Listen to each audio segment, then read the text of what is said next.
Okay, good evening. Welcome, everyone, and thank you for coming. The board has returned from closed session and is reconvening in open session at 6:01 p.m. Before we begin, please note that this meeting is being videotaped in accordance with our recently revised board policy 9324, meetings and recordings. The video recording is part of the public record and will be made available on the district's website. This revision was made to promote transparency and accessibility for our community. There was no action taken in closed session. The flag salute and student presentation will be led by students from Live Oak Elementary School. You may begin. Good evening, President McBride, members of the Board of Trustees, and Superintendent Hazel, and everyone here this evening. My name is Cora Howington, and I'm a proud 6th grade student at Live Oak Elementary School, and a member of this year's FUESD Student Advisory Team. At this time, I invite everyone to please stand and place your right hand on your heart and join me in the Pledge of Allegiance.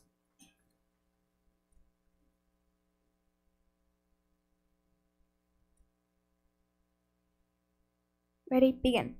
I pledge allegiance to the United States of America and to the republic for which it stands, one nation, under God, indivisible, with liberty and justice for all. Thank you. You may be seated.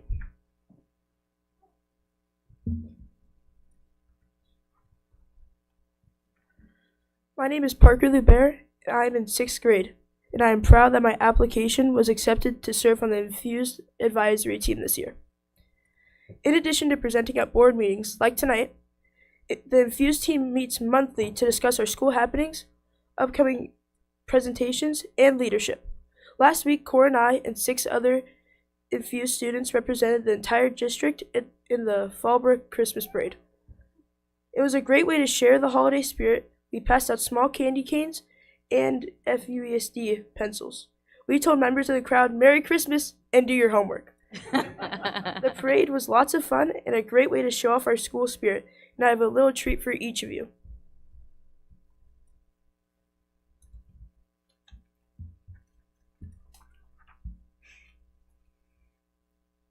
The parade was great. We decorated the bus with lots of lights and posters that listed the district awards. Shout out to Mr. Reeder who drove the bus. Live Oak and La Paloma Elementary Schools named as California Distinguished Schools, and that FUESD was named as a top school in California for innovation. We were named the honor roll by the Educational Results Partnership, and of course, all of our schools are purple schools. So this evening, we're excited to share with you about how Live Oak Elementary works hard to make sure every student feels welcome, included, and important as a part of this award-winning district.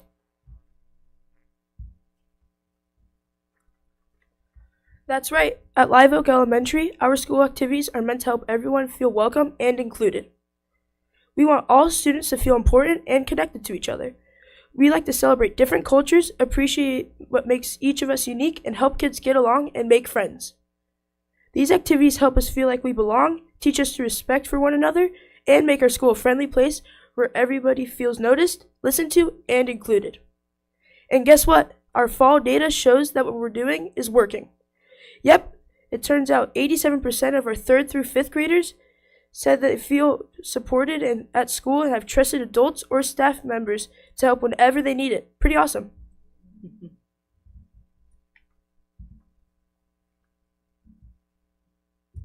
A big part of making students feel welcome is first thing in the morning. We have special greeters for events like Start with Hello Week, where FHS football team comes to cheer us on as we enter the school. And we can't forget Unity Day, when our LOE greeter leader team welcomes everyone, or Veterans Day, when parents and family members who are veterans or active military greet the students at the gate. And all of our student Spirit Day ideas, those come from our very own Student Lighthouse team. These greeters and Spirit Days help create a warm, positive start to each day. Their smiles and friendly greetings help every student feel seen, valued, and truly a part of our school community.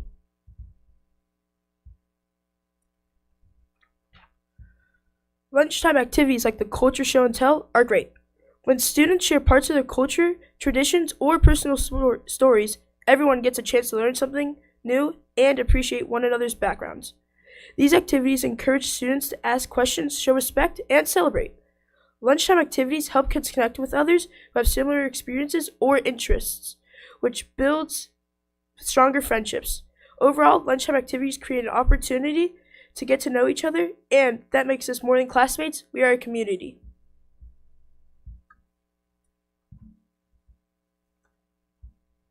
But we aren't done yet. We have lots to look forward to in 2026. Maybe you'd like to stop by Live Oak Elementary School for one of our amazing Spirit Days listed here. There's lots to celebrate, and then there's everyone's favorite, Rock the Test Week. Thanks so much for your time this evening. Thanks for your support of our school, the students, the teachers, and the staff. Thank you all for making our district great, and we hope the rest of your meeting goes really well. Good job.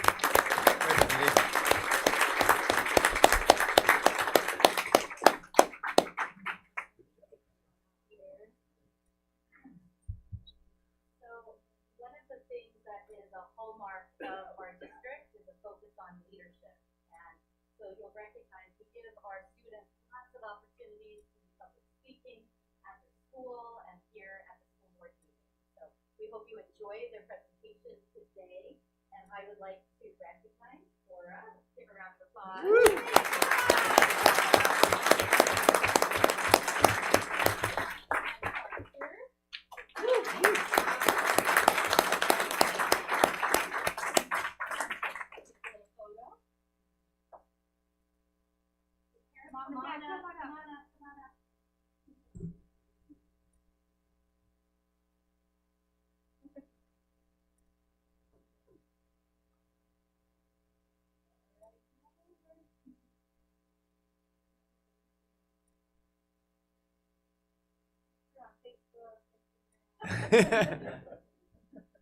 You.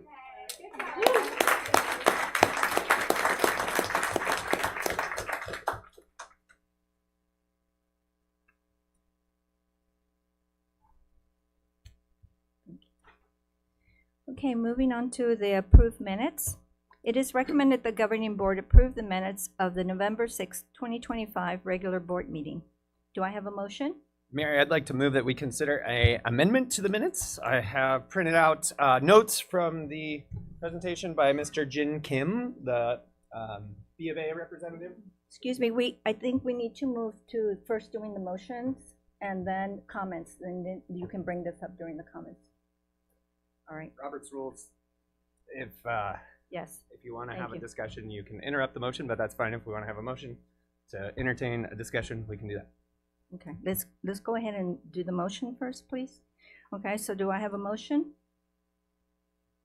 Yeah. Motion. Thank you. Second? Thank you. Now, do we have any comments? So I would like to consider amending the minutes to reflect the facts and information on the general obligation bonds that Mr. Jin Kim presented last week, or excuse me, at our last meeting. There are 22 points here that I pulled directly from his talk that's hosted on our district YouTube channel, and each one of them is factual. So I intend to include this in the minutes so that our discussion on the bond can reference these facts, and whether in the facilities committee or here at the board meeting, we have this shared set of facts to reference when we have questions so we can move forward much more efficiently. Okay. Is there an actual error in the minutes that you found? Thanks. So right now the minutes just say, Mr. Jin Kim, Director of Education Facilities Financing with B of A Securities, presented information on general obligation bonds. And that's it. So I think that we're missing an opportunity if we approve the minutes as they're currently written to educate us as board members and the community about the actual facts that we need to consider if we go for the bond campaign. Okay. Well, Superintendent Hazel, I know that we just approved the minutes that coincide with this topic back in October. Would you do me a favor and just go ahead and elaborate on what how this aligns or doesn't align with our policy? Sure, thank you. So we do have a board policy 9230, that dictates how we record minutes related to topics that come forward to the board. And I agree, Mr. Kim did a great presentation. And for anyone that wasn't here for the presentation last month, it's all recorded on YouTube. And so you can watch the whole presentation on YouTube for transparency. And I appreciate your request and wanting to include it into the minutes. The board bylaw 9324, it does say in there that the board meeting minutes shall include, but not limited to, a brief summary of the board's discussion on each agenda topic, rather than a verbatim record of each of the presentation. Of each And board member's presentations. So no, it's not. It is not practice and recommended by CSBA to include anything more than a quick statement around something more like Mr. Kim presented information about the board. And that's because we only include records of actions taken. So that's minutes, motions, votes, and actions taken. It's not an attempt to recreate the meeting. And so we don't include an elaboration. So it actually is really not in support and aligned with the board policy. But the great news is that we're very transparent, and this board has really committed to transparency for the community, and it was a great presentation. And so the entirety of the presentation is posted on YouTube for noting. So at this time, I don't see it as aligned with our board policy, and I wouldn't recommend that we include all of the details, as it's not part of our past practice and or outlined in board policy. Can I make a comment here? Frank, so you put this together, right? yes. Just so everybody knows, we had a presentation last meeting on doing a possible bond.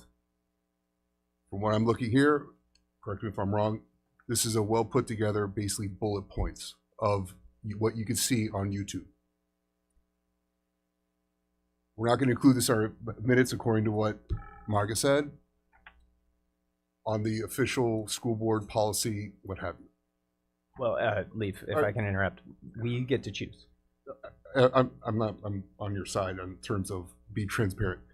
Frank, by all means, put this on social media, put this on whatever. There is nothing to hide here. But this, I'd have to look at the YouTube video. Everything I'm seeing here looks accurate. But I'm not going to vouch for it because I'd have to watch it was like a long presentation. But I think Frank did a good job of putting this together, and it's a very good bullet point thing for us to consider. And you as a community and people who we're serving, it's your kids and it's going to be your money if we go to this bond, look this over.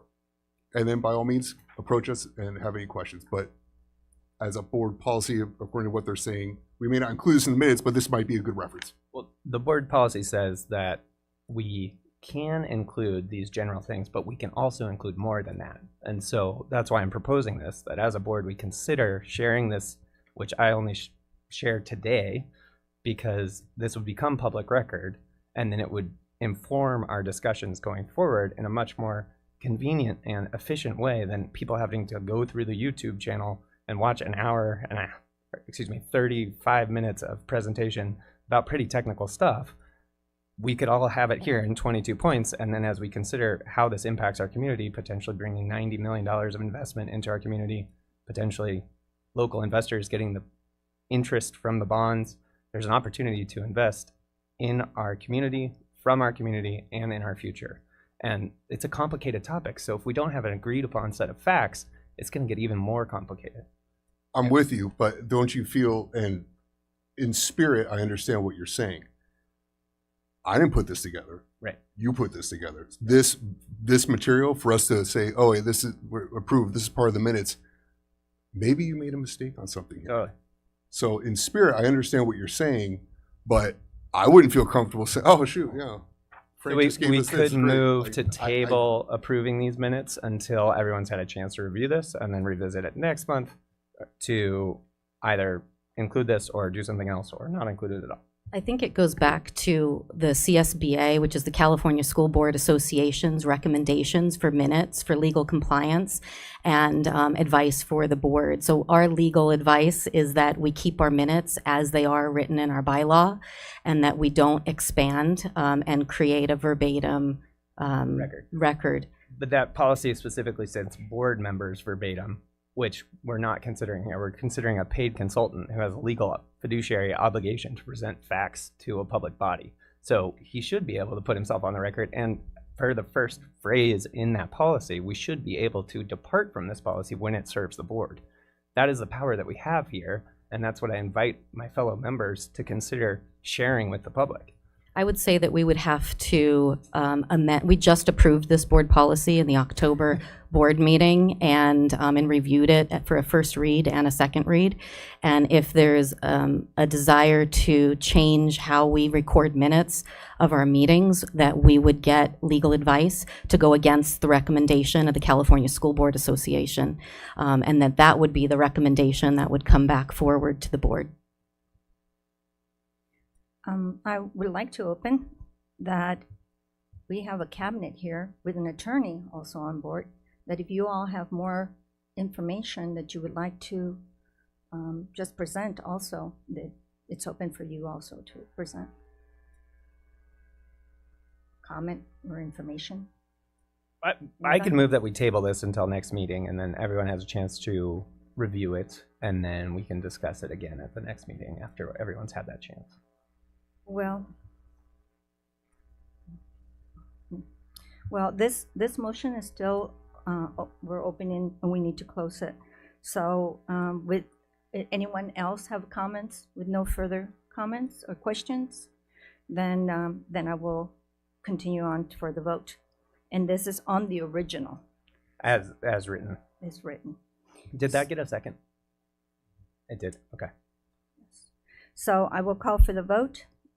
And so to restate the motion, you're saying that we're calling for a vote to approve the minutes as written without the proposed amendment. Yes. Okay. So, Mr. Henson, Trustee Henson. Aye. Trustee Moran.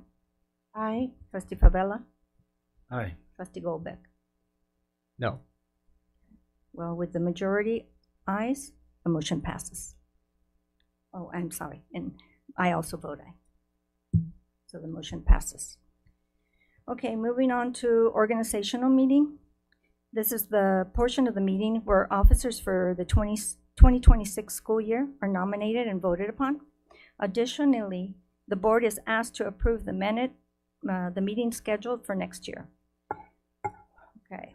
Once a new board president is elected, the new board president presides over the meeting as the board proceeds to elect its vice president and board clerk. We will begin with the election with the board president. Nominations are now open. Please state the name of the trustee that you wish to nominate. I nominate Mary for president.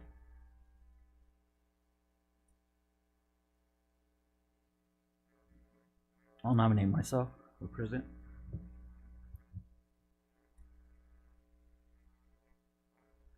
Okay, anyone else?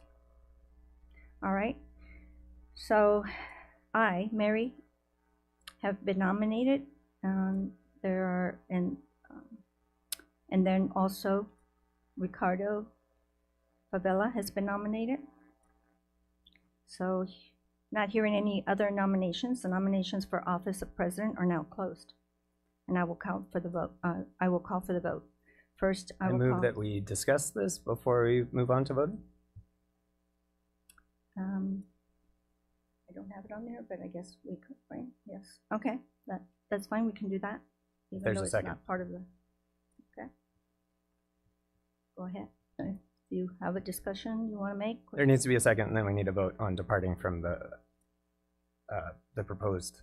To entertain the discussion, we need to have a second, and then an agreement on the discussion.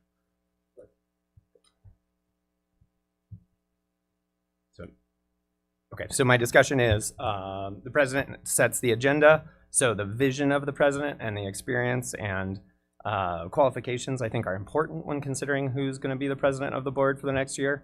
So I would like to ask the candidates what their vision for the board over the next year is, and what their qualification and experience that they have that they feel makes them the best candidate for the position is. And furthermore, if there's anything else they would like to share with the board as we consider their candidacy. Okay. Do you want to go first, Ricardo? Sure, thank you for that. I mean, first I want to commend Mary for this past year and for keeping this board focused and guiding us through a year where there's been tremendous growth. So I want to start off with that. As far as what's been my vision here, I would like to continue that focus. It's important to we know that when boards are focused on student achievement, it's what that's what makes successful boards, right? And so as much as we can keep from distracting from other issues, we've seen what the outcomes have been from that. I think it's also important to prepare the groundwork. I know we have some big issues coming up. The bond definitely needs to factor into our work, but I know it takes some tilling of the soil to make that happen while we continue to focus on student achievement as well. I think that's going to be important. And also, just moving forward together. I think it's important that we keep doing so. As much as we need to, I think it's important to highlight many aspects of our school district that, such as like the SPED program, the dual immersion program. I think it would be important for our board to become familiar more with some of these programs that we don't get to see on a day-to-day. And they're very specialized, very dynamic, very complex. So I'd like to have more presentations for us to get to know those aspects of our district. As far as experience, I'm moving on to my 6th year. This is gonna be my 6th year on this board. And every year, I mean, I'm learning something new. Definitely, there's a lot that has been gained there, right? And I've been through very tumultuous moments, and more recently, there's been, we're at a high note right now, right? So, I've got a lot of that experience under my belt here, and I'm still hanging in, still hanging in here. But even before I was on the board, I was active in the local schools. I was on the school site council. I just really have that experience with our local schools. And I also think it's important to be an ambassador. Our leader for our board it's important to be an ambassador in the community. That's something that I'm always out in the community, whether it's sports related, parks, different aspects. It's good to be out there and represent the district when in different circles, right? Different circles where parents see us. And finally, I'm a parent. I'm one parent of 3 here that have children in the schools. I think it says a lot about a school board when we can have a parent lead our board. And we know as parents, we see it more. I mean, we're intimately connected to what happens in our schools. I mean, we have skin in the game, literally. And I think it's a great message to our community when we can put a parent at the helm of this board. I'll leave it at that. Okay, so for me, my vision for the school board this year is to continue moving forward for FUESD as the district that prioritizes our students in the community. We want every student to excel academically and develop as a whole person in alignment with our district's vision, which is we have growing greatness and cultivating tomorrow's leaders. First, we must keep academic as our main focus. That's been the one thing I ran on. That is the thing that I've, the first few months of me coming on board, I got a lot of pushback before our new cabinet came in and some of our new board. that was my one top huge focus and communication that I gave to everyone that I spoke to, but especially here in our district, was that we needed to bring those grades up, that we needed to give the excellence that we say we give to the students. It needed to be real, it needed to be done, because the kids were failing when I came in. And I looked back in data for over 10 years. It had gone up once in the beginning of those 10 years, and then steady failing, and the kids just fell through the cracks. So for me, the academics and the attendance, it was a big thing for me to speak out that we needed to improve, highly improve, because it wasn't even average. Second, I will keep supporting students' social and emotional learning. We have students experiencing homelessness, English learners, students with disabilities, and students that still need extra support. Our schools must be places where every child feels safe, known, supported, and connected. When students feel like they belong, they learn better, and they have more confidence. So overall, my vision is to keep the good progress going. Strong academics, strong support for the whole child, and strong partners with our families and our community until every student here at FUESD is thriving. Next, on the qualifications, I am the best candidate for this position because I have already done the job successfully for this past year. I understand the whole role that this requires, and I've shown that I lead in a steady and positive way. I've also truly committed my time here.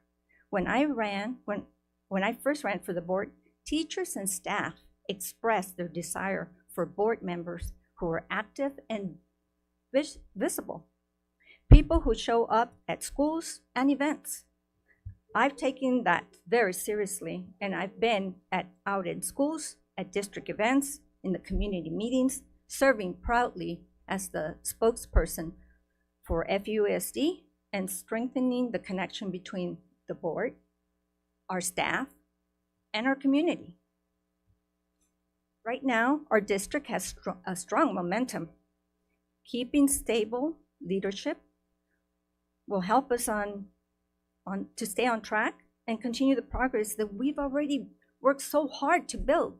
Now, we've only made a dent because it's only been, they've only been here less than 2 years or about 2 years. So we've only done one year of actual where the state and everyone has recognized in the data that we've increased our scores with the help of our families, the parents, the great job the students are making, and the leadership of this cabinet with our teachers and principals and staff. It's only a dent. We want to continue with that and improving that. Most importantly, I've kept the focus where it belongs, on our kids, our students. As president, I've supported district achievements by productively leading the board, offering support, asking good questions, and then allowing our talented staff to do their work. The teamwork has helped make gains, and we're seeing that. And I want to keep that going. And finally, I believe I'm a strong choice to continue as board president because I've shown I can handle the duties and the time commitment of this role. This past year gave me real hands-on experience leading meetings, setting clear direction for our work, and keeping things moving in a respectful, organized way. I also focus on listening and good judgment. I take time to hear different points of views, ask questions to understand the issue, and then help us make thoughtful decisions. I work to keep discussion grounded in what matters most. Again, and I will always emphasize that, which is the outcomes of our students. so we don't drift into side issues. That is not our main and most important focus. And we can't be just side and go after every other thing that comes along. Our main focus right now, we started something really great. And thank you for joining us in partnership with this. And that includes the staff, the teachers, of course, the parents in the community. And thank you for listening. Thank you both.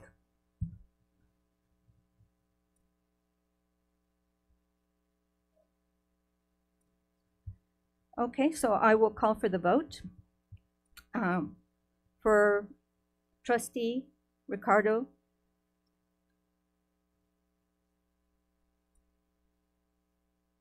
Okay. So go ahead and say the name, and so I'm going to call on you first. Trustee Goldbeck, Trustee McBride. Trustee Favela, I'll vote for myself. Trustee Moran. President McBride. Thank you.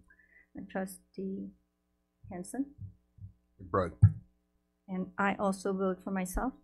So with a majority,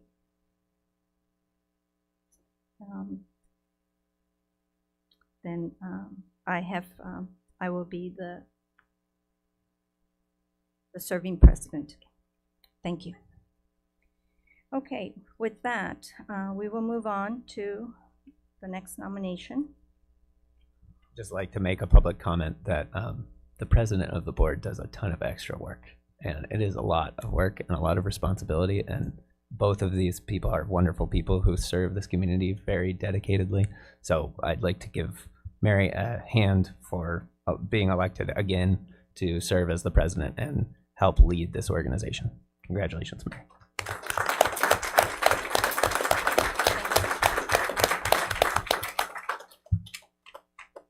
Okay, nominations are now in order for the vice president. Please state the name of the trustee you wish to nominate. I wish to nominate Trustee Henson for vice president. Is there any other nominations?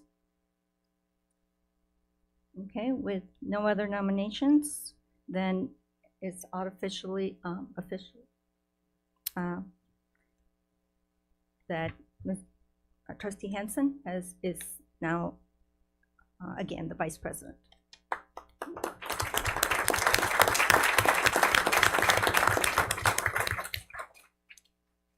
Okay.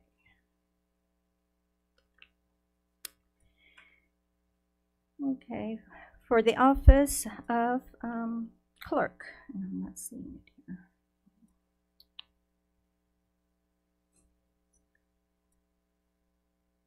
All right, for the office of clerk, are there any nominations for board clerk?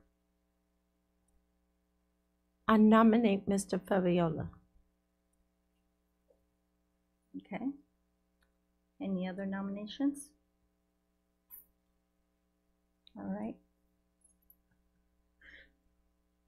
And hearing no other nominations, the nominations for board clerk is, I'm sorry?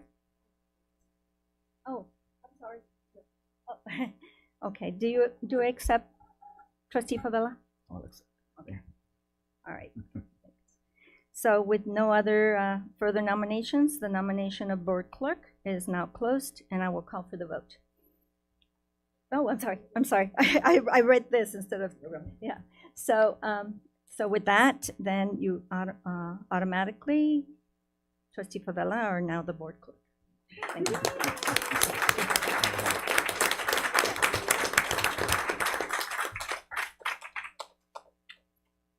Okay. Moving on to this meeting schedule. It is recommended the governing board adopt the 2026 governing board meeting schedule. Do I have a motion? Motion. Thank you. A second? A second. Thank you. Any comments or questions? Okay, I will call with no comments or questions. I will call for the vote. Trustee Goldbeck. Aye. Trustee Favela, Aye. Trustee Moran, Aye. Trustee Henson, Aye. and I also vote aye, so that motion passes. Okay, moving on to reports from the board. Trustee Golbeck, would you like to give your report?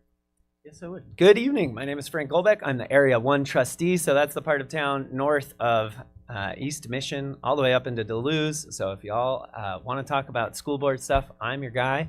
I have 4 kids. 3 of them are in our schools, and one of them's 2 years old, so he'll be in them in the future. We love this district, and one of the wonderful assets of this district is the bilingual education that my 3 daughters have received at May Ellis. They dove in head first, and we get to witness how they have outpaced us almost every day with their Spanish learning. And it has opened up the world for all of us in a way that I could not comprehend before this experience. And I feel like it's an asset that our community doesn't know as much about. And I would love to see us really sing from the rooftops this beautiful opportunity for our kids to engage the world in 2 languages. And the way that it has shaped my daughter's critical thinking abilities, all 3 of them are able to use that critical thinking in English and Spanish. And they're able to challenge me in a way that makes me more engaged and ask more questions and be more curious. And so I feel like this is going to be a gift that my children enjoy and their families enjoy for the rest of their lives. And so I wanted to talk about that here because if folks don't know that we have a dual language immersion program, you need to get your kids in before 1st grade. Like kindergarten to 1st grade, even TK now, is available at May Ellis. But if you don't get them in before the end of 1st grade, or really the start of 1st grade, then it is not really recommended. So want people to know about that opportunity, and that really sets our district apart in a wonderful way. I even knew a family who moved to Fallbrook so that they could start their kids in 1st grade at May Ellis because they were on the wait list for another district's dual language immersion school. So that was pretty interesting. The second piece that I want to talk about is the bond. So spent a couple hours going through that presentation last week because it was just really incredible. We have the ability to raise up to $90 million to invest in our schools. And last time that we did a bond was about 20 years ago, and it's going to fall off in 2029 to 2030.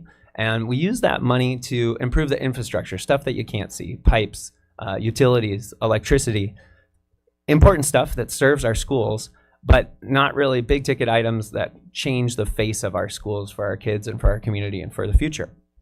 But before that, we had a bond that built William H. Frazier. That beautiful school on the hill was the result of this process. And I see some nods in the room that makes me think that there's some locals who are around at that time and witnessed that whole process. And it's really exciting. One thing that Mr. Kim talked to us about was that we can sell these bonds locally. So that means that the interest that the bonds earn from the district paying those bonds off through our property taxes gets paid to local investors. So the money that we invest comes back to us. Like, this is an opportunity to invest in ourselves and in our future.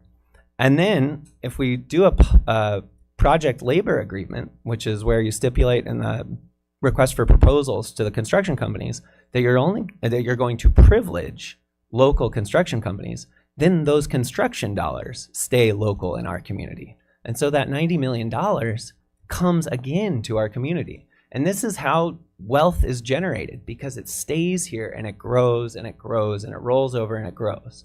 So, you know, we look at this big ticket item.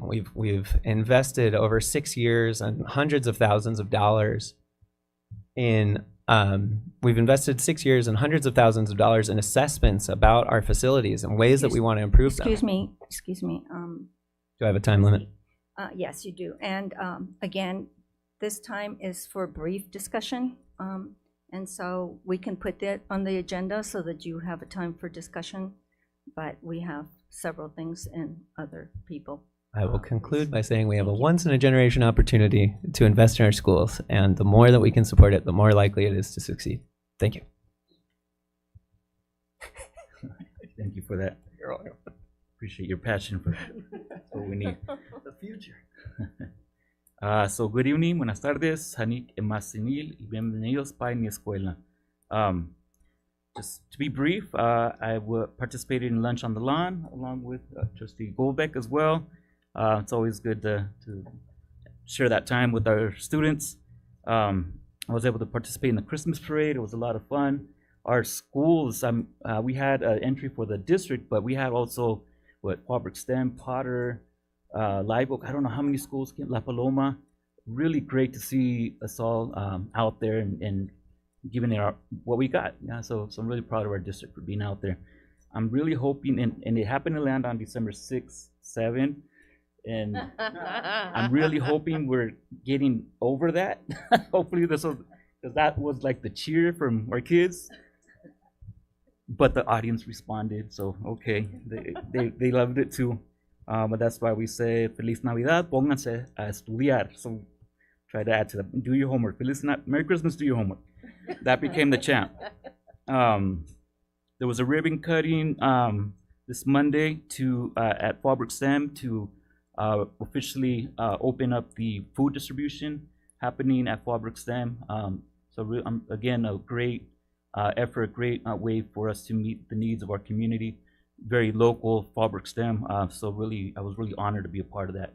Really appreciate our district providing that to our families. And then finally, I'm excited about the opportunity coming up on December 16th. There's going to be a sports registration fair at Mayales, starting at 5:30 to 7:30. Fallbrook has many great sports programs, but unfortunately, we can't go to one central place to find out everything. We have the community center doing great stuff, the Boys and Girls Club doing great stuff, Ingles doing great stuff, and soccer, football. There's so much going on. So we actually helped start a sports fair before COVID. We did one, and it was a great turnout. And unfortunately, since COVID passed, it's not until now that we're able to pick it up and do it again. So I'm really excited about that. It's going to be a Mayales. It's going to be bilingual, and I really encourage everyone to come on out. If you have any athletes in the home, have them wear their jerseys. They'll be the ambassadors. We really want to showcase the athletes that we already do have in our town. Yeah. All right, thank you. Trustee Moran? I just want to say thank you for being here and Merry Christmas. Thank you. Trustee Henson? Last week I got the chance to go do lunch on the lawn, the middle school. It's not the same as when my kids went to Fraser. My 13-year-old son all of a sudden interested in girls. So yeah, kind of brought him his McDonald's and didn't want to hang out with Dad. But he also got out of school early. But it's a good time. I think if you have not gone, I encourage you to go at least a couple times a year. We do it every few months at different schools. Your kids will let you know, and then they'll definitely let you know because they'll be like, oh, you can sign me out early. That's like, okay. But just want to congratulate all the people who make that happen. So thank you, Superintendent, for really making sure that that goes through. She's always there. And everybody raise a hand if you're on the, or if you saw the float go by at the, we got more than one hand, come on. No? 2, 3, 4, okay, awesome, yeah. So my kids were on it, not for here, but for rugby and Pop Warner. And like Trustee Favela was saying, rugby's up and coming in Fallbrook if you haven't heard. So if your kid has kind of a wild streak and likes to get dirty, get them signed up. It's not too late. Thank you very much for that.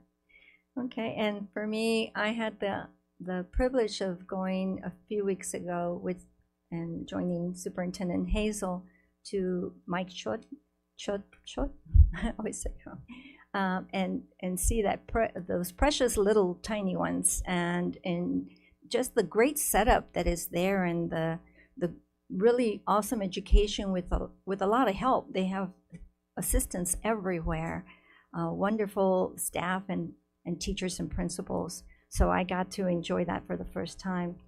Then I also just more recently, actually today, had the privilege of joining again, Superintendent Hazel, but also Assistant Superintendent Kimberly, and go to the Rotary, Club, and they had their regular meeting where 2 students were honored that are from STEM Academy. I'm looking to see if, without my glasses, if I can see if they're here today. These were 2, really awesome, nominated by the staff, the principal at that school, and the huge accolades that these children just have gained, and just the wonderful work that they're doing, and encouraged greatly by the adults that are in charge and the parents. So those are my 2 things, and with that, I will pass it on to Superintendent Hazel. Would you give your report, please? All right, thank you. I always have so much to celebrate. I also have some photos from the holiday parade, and thank you, Trustee Favela and Golbeck, for joining me, and a big shout out. Isn't that cute? Look at the bus, how awesome that is. And I want to give a shout out to Mr. Mills, who was on the bus with the kids. We had some students in the bus waving, and then we had other students outside the bus that were passing out pencils and candy canes. And so thank you to all of my ELO students and all of my infused students who were there to participate. So it was just fantastic. The next update that I'd like to give is a big shout out to Casey and Matt DeBeer. They were sponsors for Feeding San Diego for Fallbrook STEM. They have sponsored an entire year of food distribution at Fallbrook STEM on their own as a couple, and it was just a beautiful thing. We had over 100 parents lined up to receive the food that was distributed at that distribution. So we have a number of food distribution throughout the community, and I also want to say a big shout out to our social worker, Alicia Moya, who really supported that work as well. It was beautiful to see, and I enjoyed being able to be there, and Trustee Favela was with me. Next, I love that in the front, when I first walked out, you said, "I see you. I remember you from visiting my classroom." Going to classrooms is my favorite thing to do, and I spend 50% of my time as your superintendent at schools in classrooms, supporting and making sure that the quality of education is at the highest level possible. And it's an absolute joy to do that. And so I hope all of the kids recognize me, and because we're there quite frequently. One of the hallmarks that I love is, we call it the Learning Walk. And this is organized by Assistant Superintendent Bustani. And it's a powerful strategy where every principal from around the district and the assistant principal and all the directors come to one school, and we walk through every classroom at that school, and we list all the great things that we see happening in the classrooms. And then we talk about, like, what are the areas that kids are still struggling that we noticed while we were there? And then we do a big debrief and talk about how we can improve, what we get to celebrate and how we can improve. Because until 100% of our students are at proficient and advanced levels, our job is not done. So this is our 5th of the year? Our 4th? Our 4th of the year. So thank you to William H. Frazier for hosting our last visit. And the visit before that was at Mary Faye Pendleton. So thank you very much. Those are fantastic walks. And last but not least, I shared at our last meeting that we were recognized by the state as a 2025 honor roll district in the state of California. So all of our entire district was named as an honor roll district. And then we individually had 4 schools, La Paloma, Live Oak, Mary Faye Pendleton, and San Onofre, who were honored as honor roll schools.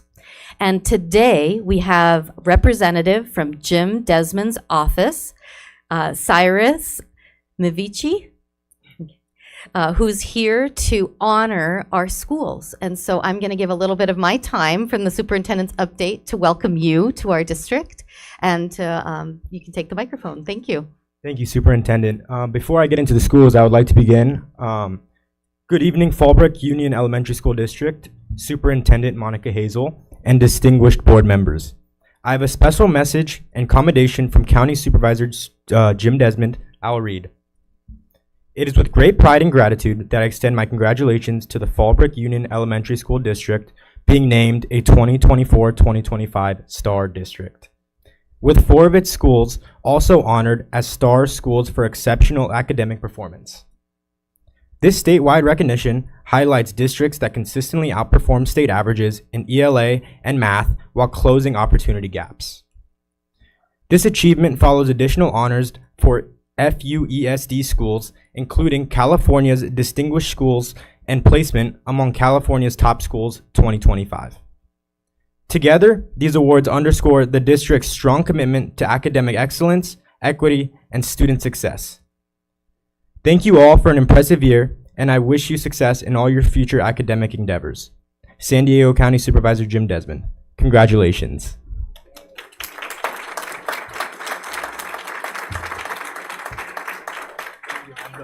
We have the 4 proclamations for the school here. Awesome. Oh, for all 4 schools. Yes. We also have an award for as well.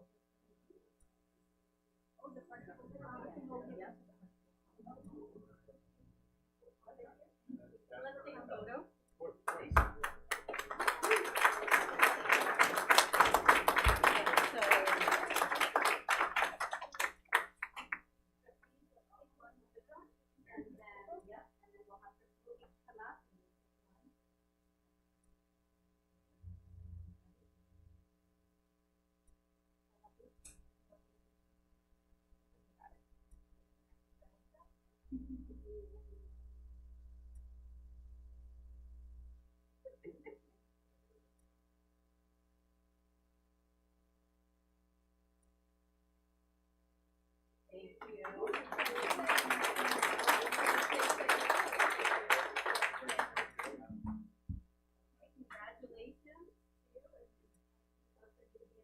Oh.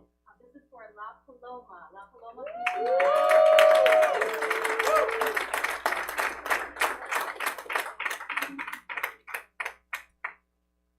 Thank you, Principal Cleve, for the amazing leadership that you provide. Okay, trustees, would you come on over? We'll take a photo together. Lots of photo ops. And then we're going to get all of our student awards next, in case you were wondering.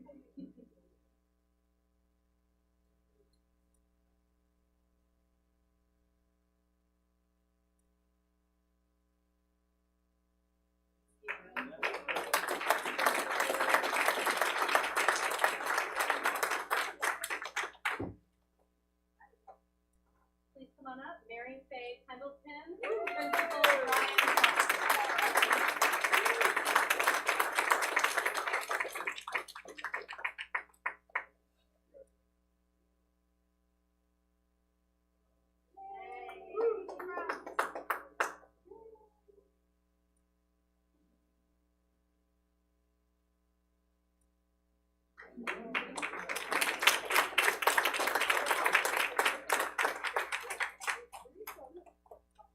Congratulations, Live Oak Elementary.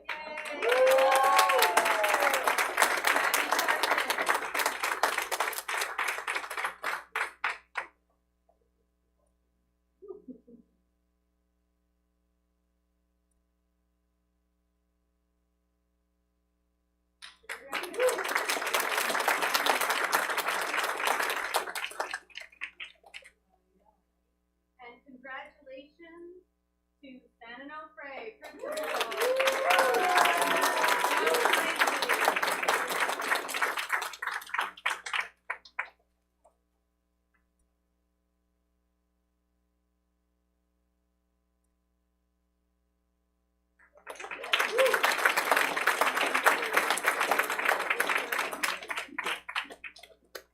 Thank you. We appreciate that.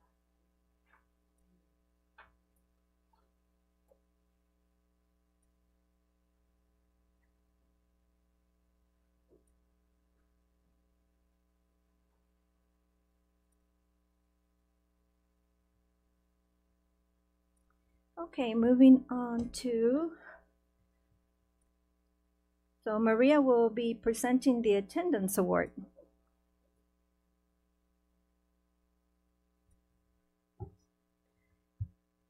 Strong attendance is so important because it's a key to learning. When students are in school consistently, they have the best chance to grow, develop, and succeed academically.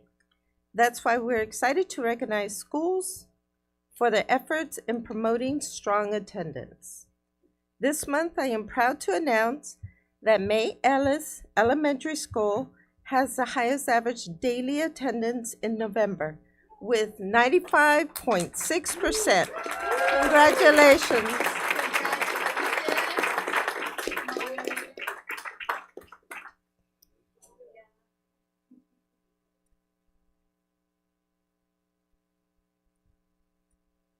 Yay! Yeah. Congratulations to the staff, students, and family of May Ellis Elementary for this outstanding achievement. Your commitment to being present every day sets a wonderful example. Congratulations.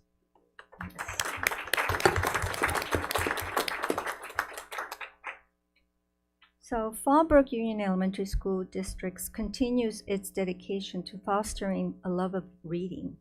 To kick off our reading awards, we're proud to recognize our top third and fourth graders from each school, along with our top Potter student.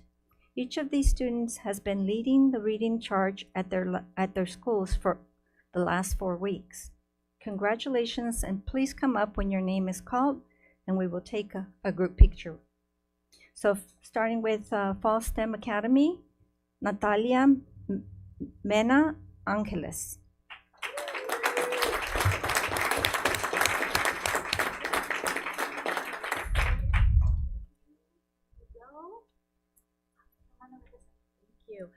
I wanted to share to the families that in every bag is a very special book that was picked out very specifically by their classroom teachers just for the children to keep reading. So they've done a really amazing job, and I hope you love your books that your teachers picked for you. Thank you. So the next is from La Paloma Elementary, Ayelen Garcia Valente.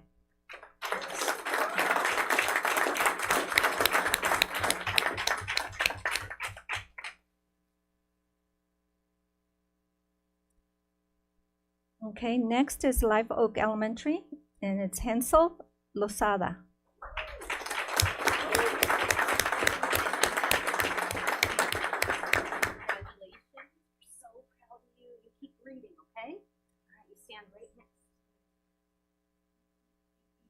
Next from Mary Faye Pendleton is Nathaniel Gutierrez.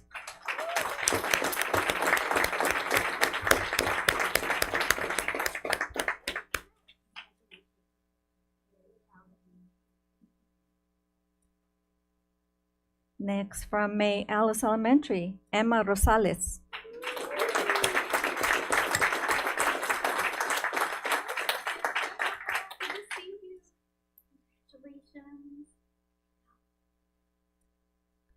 Next from Potter Junior High, Elisa Cepeda.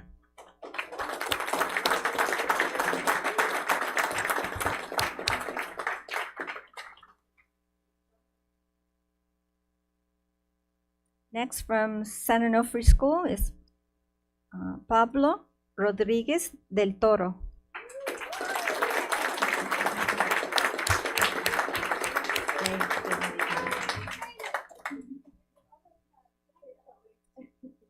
And finally, from William H. Frazier is Lalani Juarez.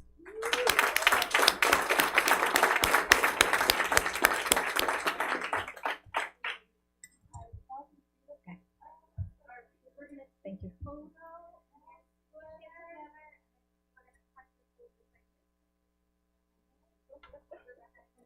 Don't be shy. Come right up. We'll smile for a really long time. Get a good We're gonna take shot. this. It's a big deal. Do you want to give that to? We can get them next time. It's okay. Straight and tall. So cute. Yay. Good job. They're going to need the night lights again because it's so late to read their books when they get in bed. I need to order those again.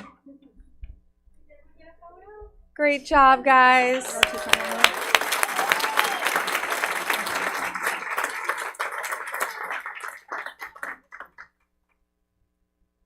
Congratulations, everyone. Great job. So a special shout out to San Onofre School, our top school for participation so far, earning 329 challenge badges and over 34% of the students actively tracking their reading time. As we keep our reading momentum going, our students have collectively read 778,557 minutes. We can't wait to celebrate even more readers at our next meeting when we reveal the winners of the FUESD Reading Wrap Up Reading Challenge, which ends December the 30th. Congratulations to all the readers.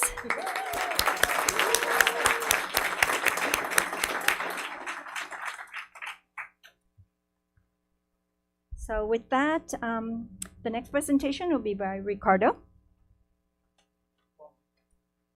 Fallbrook students are also working hard to grow their math abilities and math literacy. Today, we're excited to honor students at each school who have shown outstanding growth using our adaptive digital math program. These students have completed more than 20 sessions and demonstrated strong progress with accuracy. From Fallbrook STEM Academy, Andrea Calleros Cruz.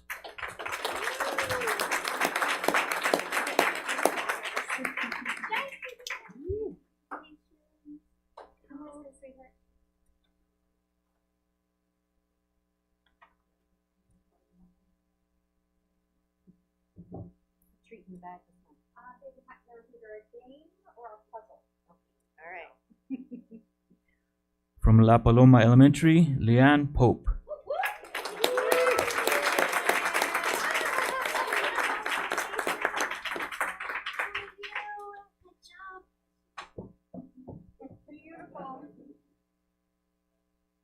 From Live Oak Elementary, Mateo Ramirez.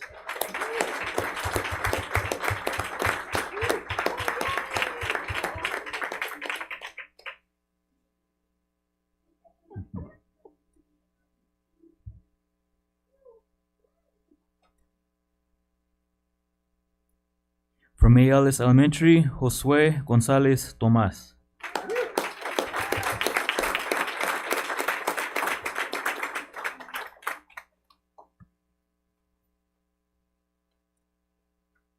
From Mary Faith Pendleton, Graham Fippen.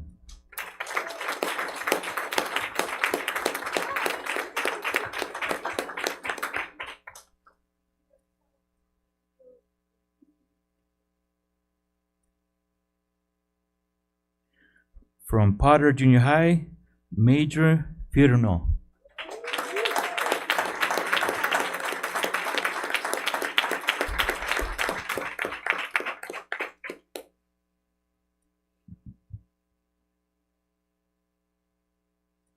From San Onofre School, Bellamy Lehman.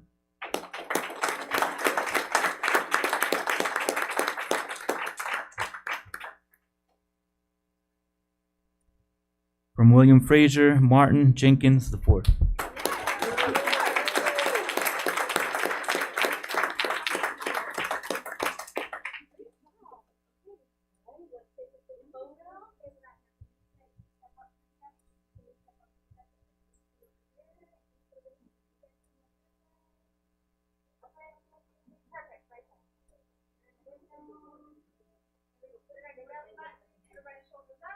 All right, big smiles. Aw, adorable.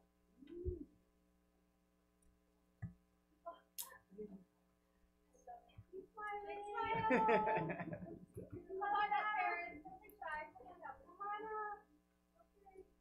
Here, you smiling here. Keep smiling. Keep smiling.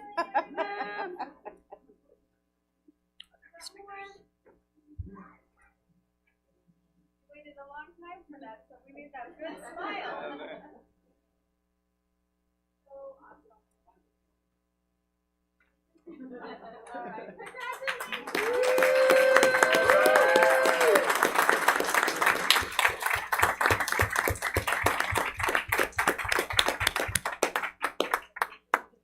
are growing greatness in Fallbrook, and it begins with our students learning and practicing new skills. In the month of November, our students completed over 17,300 sessions. We can't wait to see how much more they accomplish next month. Thank you for coming. And parents, we know that it's getting late, and we have homework to do, and reading, and dinner. And so if you need to sneak out, we understand, but of course, we'd love for you to stay. We've got amazing news related to our academic achievement of our district. But thank you for being here. We so appreciate you. Thank you.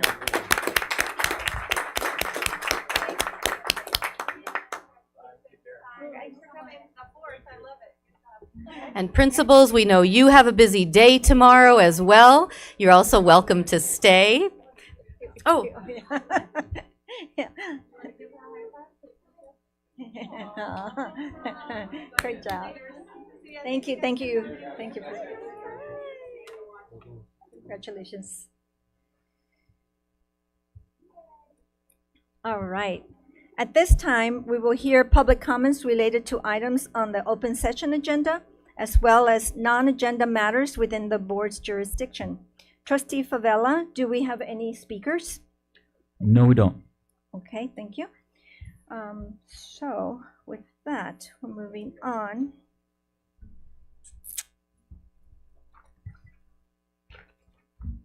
All right, so with the next item is presentation.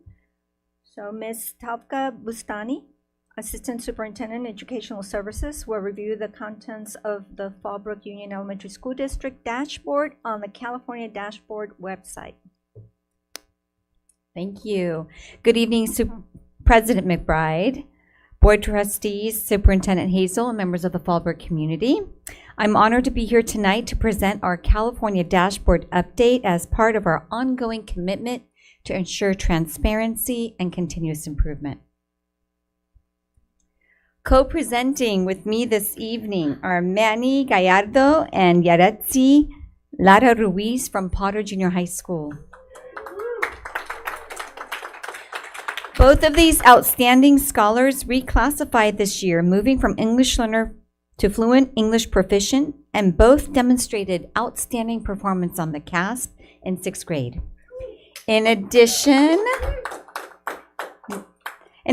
Manning is currently serving as a teacher's assistant in the moderate severe classroom, and his growth reflects his hard work and the encouragement of his teachers and his family. Yaretsi has also shown tremendous progress, demonstrating strong academic skills, confidence, and leadership as she continues her journey as a reclassified student.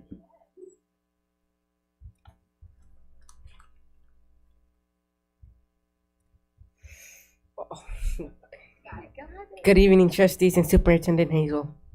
We're excited to be here tonight, mostly because we get to represent students and share some really great news about the California Dashboard. Tonight, we'll give you a quick tour of what the dashboard is, show off some FUESD's awesome progress, and then we'll open up for your questions and comments. Don't worry, we promise not to give you any homework. Hello, I'm Yaretsi Lara Ruiz, a proud scholar from Potter Junior High. I have the honor of sharing information about the California Dashboard. The California Dashboard is like a story of our schools. It shows how we're doing, how far we've come, and where we're headed next. It gives us a clear picture of student learning, attendance, and school climate, helping us celebrate our successes and focus on how we can keep growing together. Using a color-coded scale from red being the lowest performance to blue being the highest performance, the dashboard doesn't just show where we are, it shows how much we've grown. The California Dashboard has 6 big indicators, but only 4 actually matter to us as students in FUESD: academic performance and English in math. Basically, how well we're rocking those tests. English learner progress checks how our friends learning English are leveling up their language skills. Chronic as absenteeism tracks how often students miss school. Suspensions track how many students were suspended during the year. The other two, high school graduation rate and career and college readiness, don't apply to us yet. We're too young for prom, senior selfies, and worrying about college applications.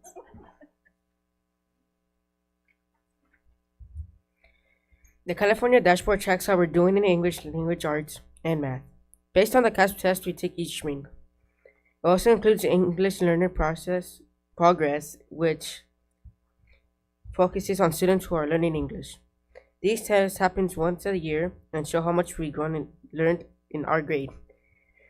They also help our teachers and schools understand what's working well and where students might need extra support so that we can continue reaching our goals. As an English language learner, I feel pride and motivated when I see my own growth in reading and writing.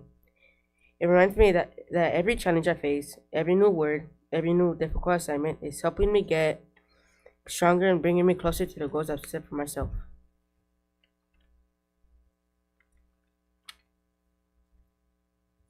So the first level of the California dashboard is the English Language Arts Academic Indicator. This year, we continue to demonstrate strong and rising momentum in English language arts across our district. For the second consecutive year, we achieved an overall green rating, a clear reflection of our collective commitment to academic excellence and continuous improvement. Most powerfully, we made a remarkable leap in overall performance, moving from 0.9 points above standard in 2024 to 12 points above standard in 2025. Our year-over-year growth remained both strong and steady. With an 11.3% point increase in 2024 and 11.1% increase in 2025, we are proving that our progress is not accidental. We are proving that this is the result of our focus on a culture of reading and a deep belief in the brilliance of each child. I want to pause and highlight here that in 2023, we were in the orange in ELA. We've made a remarkable 2-band growth in just 2 years. This is a powerful reminder that our momentum is real and our impact is undeniable. Now we will examine our student performance. Our long-term English learners, which we recognize as an area of growth, and I will explain our plan to address this data, is in the red, signaling the most urgent need for support. Homeless students are in the orange, reflecting areas where rapid intervention is required. English learners, Hispanic students, and students with disabilities are in the yellow, also needing targeted strategies to accelerate their growth. Our African American students, students of 2 or more races, and socioeconomically disadvantaged students are all in the green performance, showing strong gains while white students are in the blue. I want to be honest with you. This data does not reflect who our students are and what they're capable of achieving. We know that. They deserve better, and we are committed to helping them achieve it. Superintendent Hazel mentioned, and I have the support of each and every one of you, that until every student is at 100%, our work is not done. In the later slides, we will share our plan on how we will intend to get underneath this data, understand the root causes, and take action to change. Let me clarify, to interrupt the trajectory. In mathematics, our entire district moved forward together, rising from a yellow rating in 2024 to a green rating in 2025. This shift reflects the collective belief, effort, determination of our students, our teachers, and the amazing leaders that are here tonight in our schools. In 2024, we were 28.5 points below standard. Yet even then, our students and staff demonstrated remarkable momentum, gaining 13.5 points in a single year. That growth showed us what is possible. In 2025, we continued that upward climb, improving to 22.5 points below standard and adding another 6 points of growth. These results affirm that when we align our efforts, when we believe in our students and stay focused on instruction, President McBride, you said it, we keep our eyes on children. Student outcome and achievement is what we are about, and this data reflects that testament. While some student groups, such as long-term English learners and students with disabilities, need deeper, more targeted support, we recognize that, many others are demonstrating strong progress. Our African American students, of 2 or more races, and white students are performing in the green range, showing what's possible when access, expectation, and support align. But this data is not a label. Let's be clear about that. It is our call to action, an urgent reminder that we must take bold steps to support the students with the greatest academic need, and we will do so.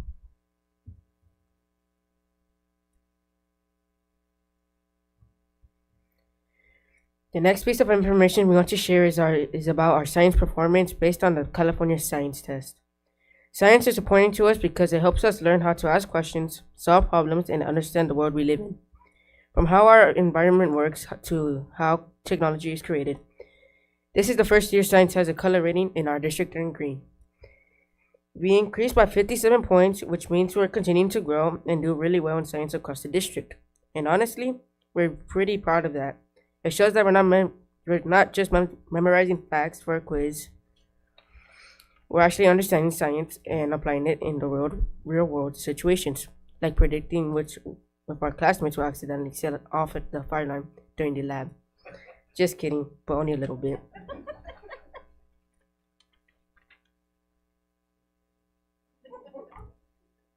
When we look at our student group data, we can see some clear patterns that matter to us as students. White students are performing in the blue range, and students of 2 or more races are holding steady in green, which shows strong progress for both groups. We also see some really encouraging growth. Homeless students made the biggest gain, which is huge and shows how much support and stability matter.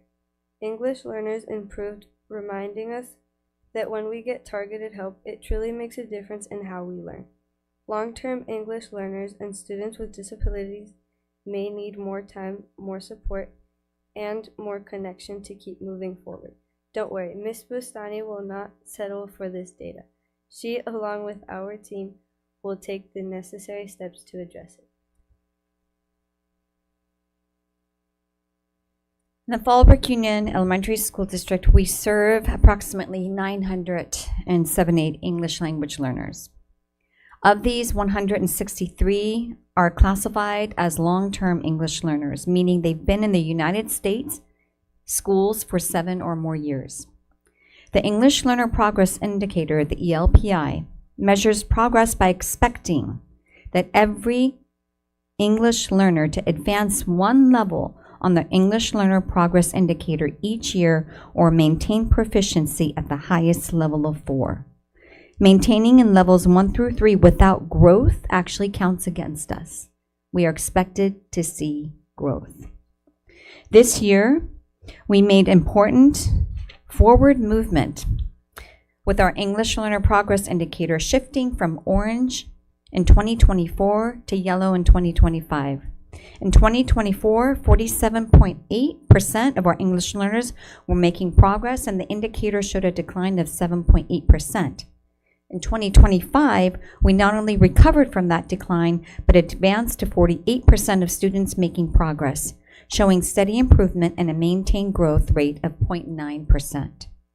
As a district, we are committed to continuing this upward trajectory by strengthening supports, deepening instructional practices, and ensuring every English learner has the opportunity to thrive academically and linguistically. Next year, we will not accept anything less than green, because Manny and Yeritzi remind us that behind every data point is a child with dreams we are obligated to lift.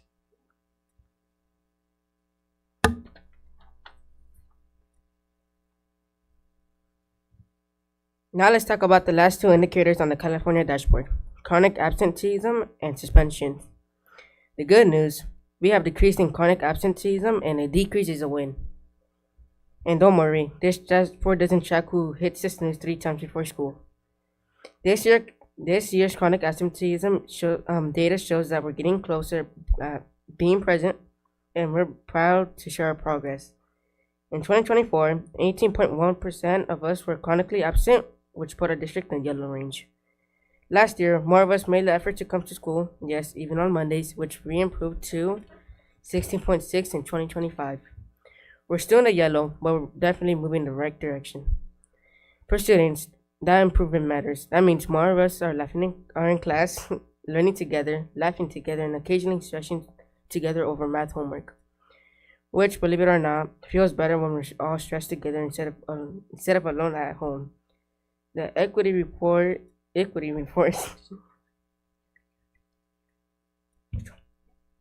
shows progress too. We have fewer students in the orange this year.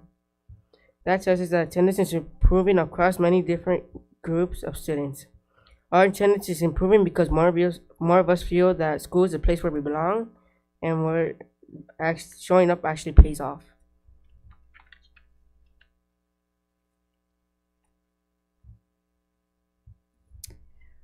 Our chronic absenteeism data reveals significant differences amongst our student groups. Our long-term English learners show the greatest concern in the red range. White students fall in the orange, signaling emerging challenges. Several groups are in the yellow, indicating the need for targeted support. This snapshot underscores something essential. We must strengthen engagement and remove the barriers that keep our students from being in school, feeling connected, and thriving. Every day matters. Every student deserves the opportunity to show up, belong, and succeed.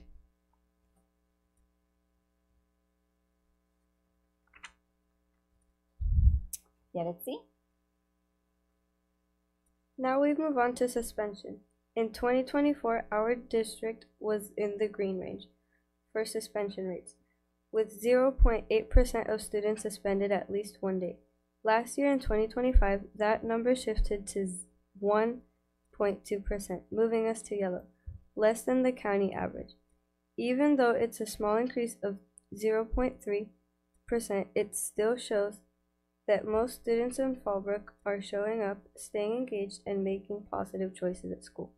As students, we believe these numbers tell a story not just about discipline, but about the importance of belonging. As we look ahead, we hope to continue improving by strengthening relationships, offering early support, and making sure every student knows they matter. So now we move on to our student groups regarding suspension. Our homeless students are in the red performance band, indicating the highest level of concern. Our Asian students and students with disabilities fall within the orange range, signaling elevated risk and need for focused intervention.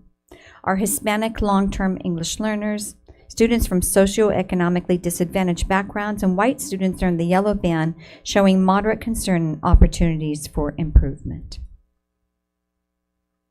So how are we responding to this data? I commit to you that we have analyzed it, and our team is committed to taking the following actions in response to our suspension and chronic absenteeism data. I have met with my team, and the following actions are what we're committed to. Alongside our social workers, our counselors, our site administrators, and teachers, we will continue to establish and communicate high expectations for student behavior, reinforce positive behavior through daily encouragement and incentives. We plan on ensuring the restorative practices are in place for every student to promote ownership. We will continue to build meaningful relationships with students to keep them connected. And we will continue with weekly attendance reviews and strengthen family outreach and resource support. Our district is so amazing. We have amazing resources and schools that are positive, classrooms that are warm and inviting, teachers that care. We will continue fostering that positive environment in our classrooms and across our schools. While we are proud of our academic growth, we know our work is far from finished. Last year, when we saw a dip in our English learner performance, my team and I partnered with our amazing principals, and we acted immediately. We identified root causes, implemented targeted interventions, and because we responded with this urgency, we saw measurable improvement on this year's dashboard data. We plan on doing the same as it relates to our academic data for our long-term English learners and our students with disabilities. We're going to replicate this model. We plan on meeting with our site leaders to identify students by name and by need. Who are they? What are the barriers that are standing in the way? What does their engagement look like in the classroom? And what supports can we provide? In addition to that, we will conduct classroom observations, because the data on paper is nothing until you see what is happening in the classroom. As Superintendent Hazel mentioned, 50% of her time is in classrooms. It's the only way that we will get underneath these the barriers. And then finally, in collaboration with our site leaders, we're going to develop an action plan that ensures inclusive practices for our students with disabilities and professional development to accelerate the needs of our long-term English learners. Our data shows that our students cannot wait, and neither will we. As James Baldwin reminds us, not everything that is faced can be changed, but nothing can be changed until it is faced. Our progress is intentional, our momentum is real, and every step forward is a testament to what happens when a community such as Fallbrook chooses to face the work together, boldly, honestly, and with conviction that our children deserve nothing less than the very best. I want to end with a heartfelt thank you to our superintendent and to our trustees. Each and every one of you believes in the potential of our students, and you have maintained student learning and student outcomes as the heart of your work here in Fallbrook. We are very grateful, and we would like to open it up for questions at this point in time.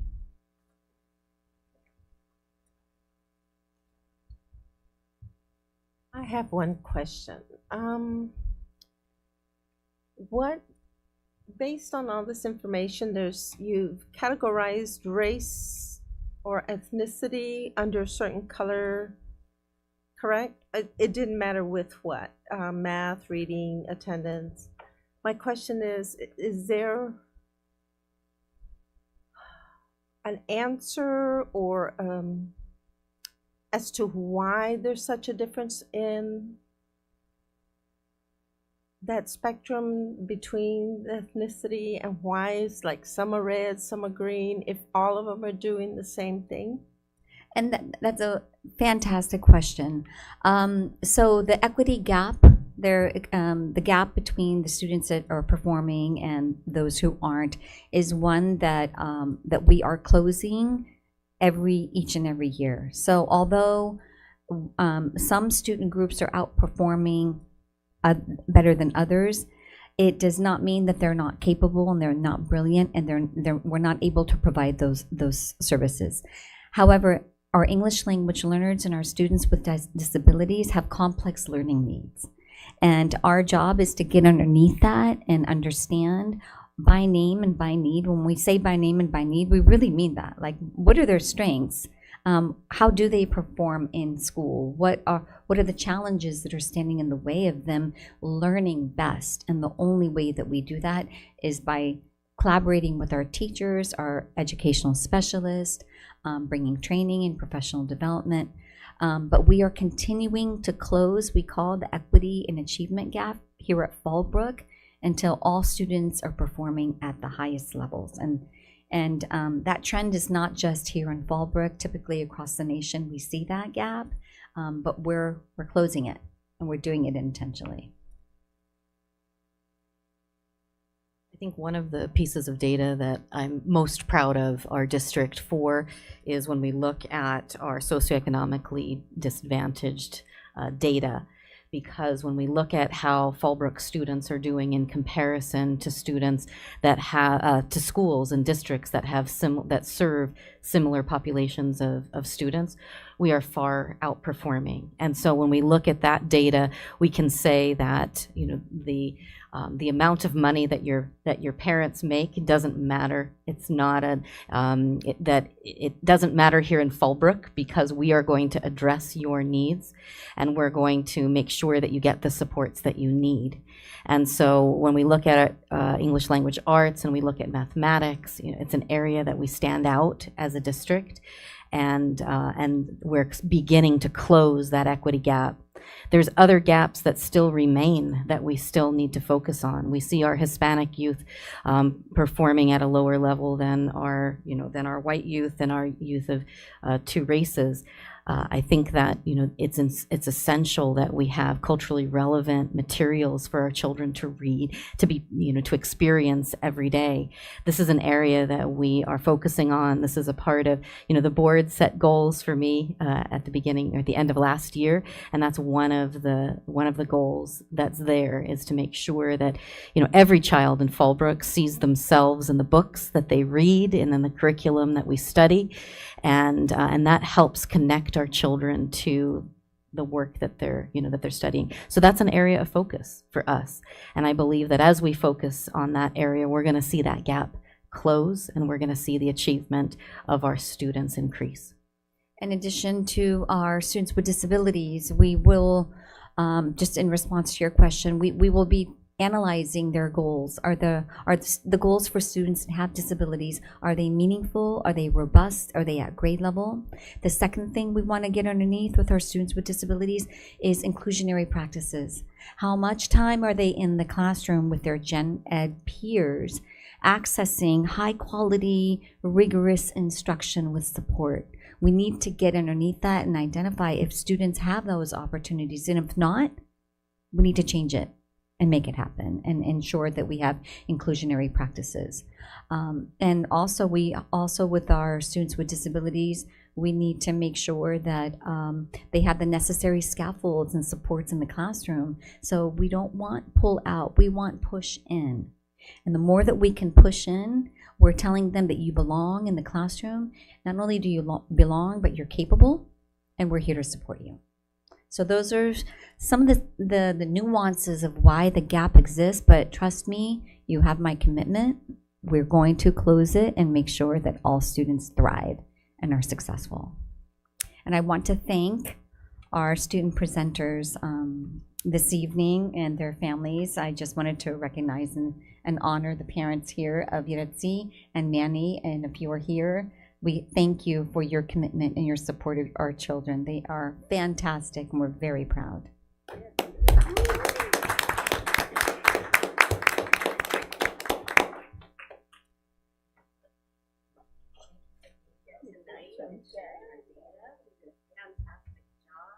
Amazing public speakers, aren't they?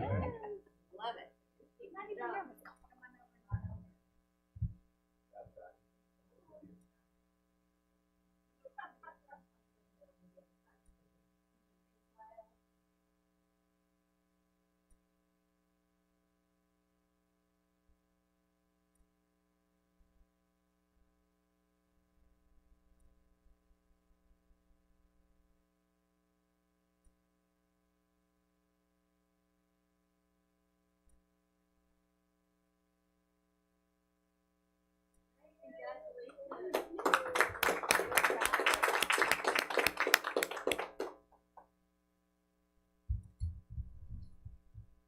Okay, thank you. So we'll go on to Board Act. Courier and Hudson will now present on the Brown Act. Amy. That's a really hard act to follow, and I wish I could convince those students to stay up here and help me tonight, because it's all downhill from here. So, good evening. My name's Kendall Swanson. I'm an attorney with the law firm of Courier and Hudson. This is my first time to the district and meeting all of you. I had the pleasure of meeting President McBride and Superintendent Hazel over Zoom, but nice to see you both in person, and it's been really fun sitting through this meeting. I'm glad that I got to come to this one. I learned a lot about your district, and I go to a lot of board meetings and I rarely get to actually see the students, so that was really fun and kind of reminds me of why I got into this area of the law. So tonight's presentation is an overview of the Brown Act. I've designed this to be a pretty brief overview of the highlights. So I'll take you through it. Do I need to adjust the mic? Oh, no. It's good. I was in the back and then I just got a chance to sit, but no, thank you so much. I'm good. And I promise not to go into labor. It's never happened to me before. So tonight's presentation is just an overview of the highlights of the Brown Act. I know you all board members have received Brown Act training previously. I'm assuming that you received refresher training, but that's what this is. My style is very interactive, so please feel free to jump in with any questions, any comments that you have, any interesting issues that have come up, but otherwise I'll try to move through this as quickly as possible because I know you all have additional business to conduct this evening. So almost every Brown Act training is going to start with the preamble, which underscores the intent of the Brown Act, and that is the people in delegating authority to all of you as their elected officials do not give their public servants the right to decide what's good for the people to know and what's not good for them to know. So in other words, governing boards don't unilaterally determine what information is going to be public. The Brown Act sets the requirements for your meetings, for example, being open to the public. It is California's open meeting law. It applies to all legislative bodies, and school district governing boards are one of those. It also sets the minimum requirements. So all school district governing boards have the opportunity to exceed those requirements, provide greater access. Superintendent Hazel, I heard you say that all of your meetings are recorded and posted online. That's actually not a requirement of the Brown Act, and not all districts do that. So that's one area where you all have clearly exceeded, so that any member of the public who can't attend one of your meetings can still stay informed by watching those meetings online.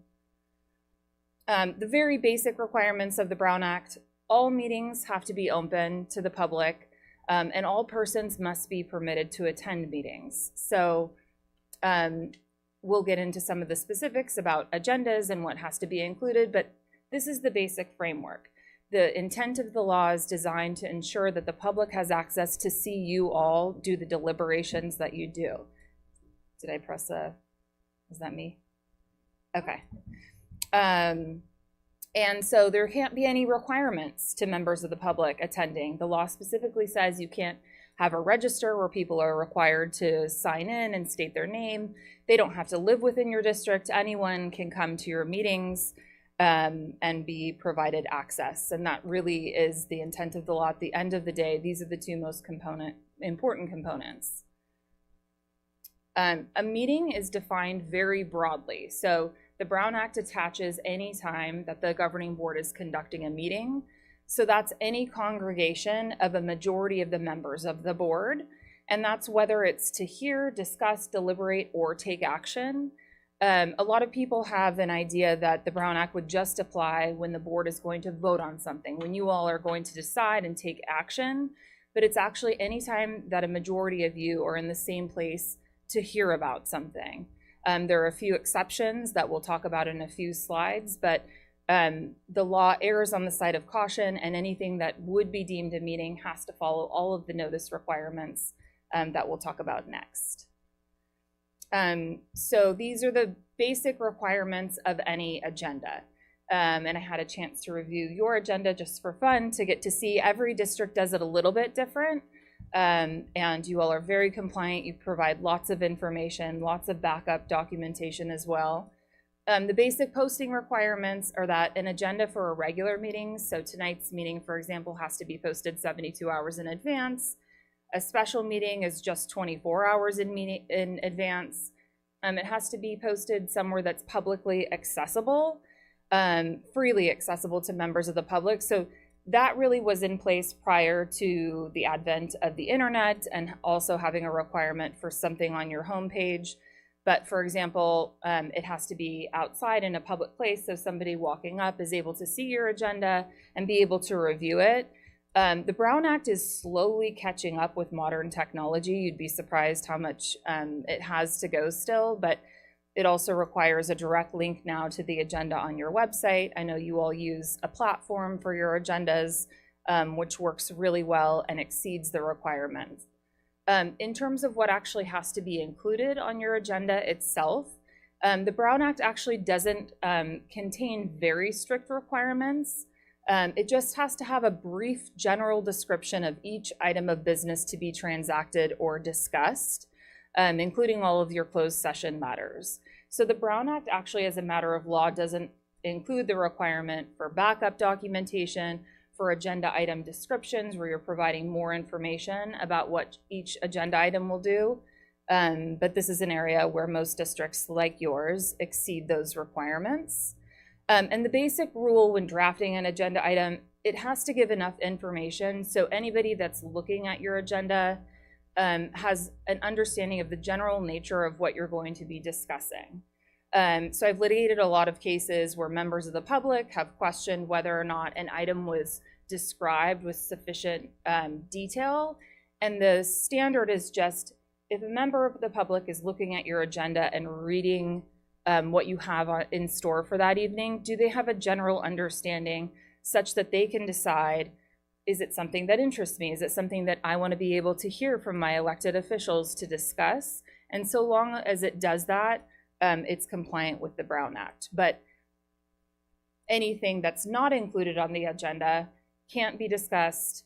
And there are a few very narrow exceptions, and I always recommend caution whenever utilizing one of these exceptions for when something isn't on your agenda, but board members can somehow discuss it. So the first is that board members or staff may briefly respond to statements made or questions posed by persons during public comment. This one I always advise caution, and I think this might be one of the most difficult parts about being a board member is you have very passionate parents who come in with serious issues that all of you care greatly about, and as a board member, you want to immediately be able to respond, let that parent know how important it is, and have a discussion. And that's an area where I see boards get into trouble, is when there are responses to public comment and a discussion ensues, and then it's in violation of the Brown Act. But things that you can do in order to address that, or you can provide a reference to staff or factual information if a parent is questioning a policy or the lack of a policy, the board can say, well, we actually do have a policy on that and it's this matter. Members of the board can ask staff to report back to the board at a later meeting. They can ask to place a matter of business on a future agenda. So if a member of the public or a parent comes and raises an issue that you all feel is very important, you can say, Superintendent Hazel, we would like to request that this be on our next board agenda so the board can take this up as promptly as possible. And then finally, there are emergency situations, but the standard is very high, and we're talking about emergencies where it's life, death, or the preservation of property, where the board would have to act if something isn't on the agenda. And I always recommend consulting with legal counsel to make sure that you're protected in those circumstances, but it's very rare that those come up. In terms of the requirements for your meetings, all of your action has to be publicly taken, no secret ballots, regardless of the sensitive nature. If you're doing something in open session, everyone has a right to know how you're voting on it. So I've seen that you all have very robust and formal practices. I work with some boards that are a little bit more casual with their voting, but it clearly what you're doing exceeds the law, and there's a good record of every single motion. If there's a motion to table something and all of that, you seem to have very good procedures in place. In terms of quorum and attendance, in order to hold a board meeting, you have to have a majority of the members, unless you're utilizing some form of teleconferencing. A few years ago, the only type of teleconferencing that existed under the law was called traditional teleconferencing. And that looks like if you post your agenda and a member isn't going to be here, you actually have to list where that member is going to be, and you have to provide public access to that location. So I have some boards that utilize this frequently, and wherever that board member is teleconferencing from, they have to make it available so people can actually go there and give public comment. So that's a type of traditional teleconferencing that has always existed under the Brown Act. But then COVID hit, and the Brown Act, and this is one of the areas where I've seen the most change in the Brown Act, is the ability of board members to teleconference in other circumstances. So with COVID, we saw the state of emergency exception, and that still exists in the law if we have to face another state of emergency and aren't able to meet in person. There was also a new, in the last few years, basis of teleconferencing, which is referred to as just cause. And there's actually a few amendments that are going into effect at the beginning of next year. It used to be called just cause and emergency circumstances. They're merging the two. And it's essentially the Brown Act's way of trying to provide flexibility if a board member has a health issue, a child care issue, a contagious illness, and they're not able to physically be at the meeting. There are options for teleconferencing so you can still participate. And so that's one of the areas where there has been more leniency in an attempt to foster emergencies that come up and accommodate board members. And then finally, this is a new one that's going into effect at the beginning of next year, which is reasonable accommodations. The Attorney General had previously in California said, if a board member has a disability that doesn't allow them to physically attend a meeting, essentially there's no remedy for that board meeting. The district doesn't have to provide a reasonable accommodation of allowing them to teleconference. The law is changing, and the Attorney General reversed the opinion recently, such that beginning next year, if a board member does have a reasonable accommodation or a disability that doesn't allow them to be here physically, they will now be able to teleconference. And a lot of the strict rules for teleconferencing, such as opening, if you're teleconferencing from your home, under traditional teleconferencing, you would have to open up that location, allow members of the public to come and give public comment at your home. I've actually seen it happen.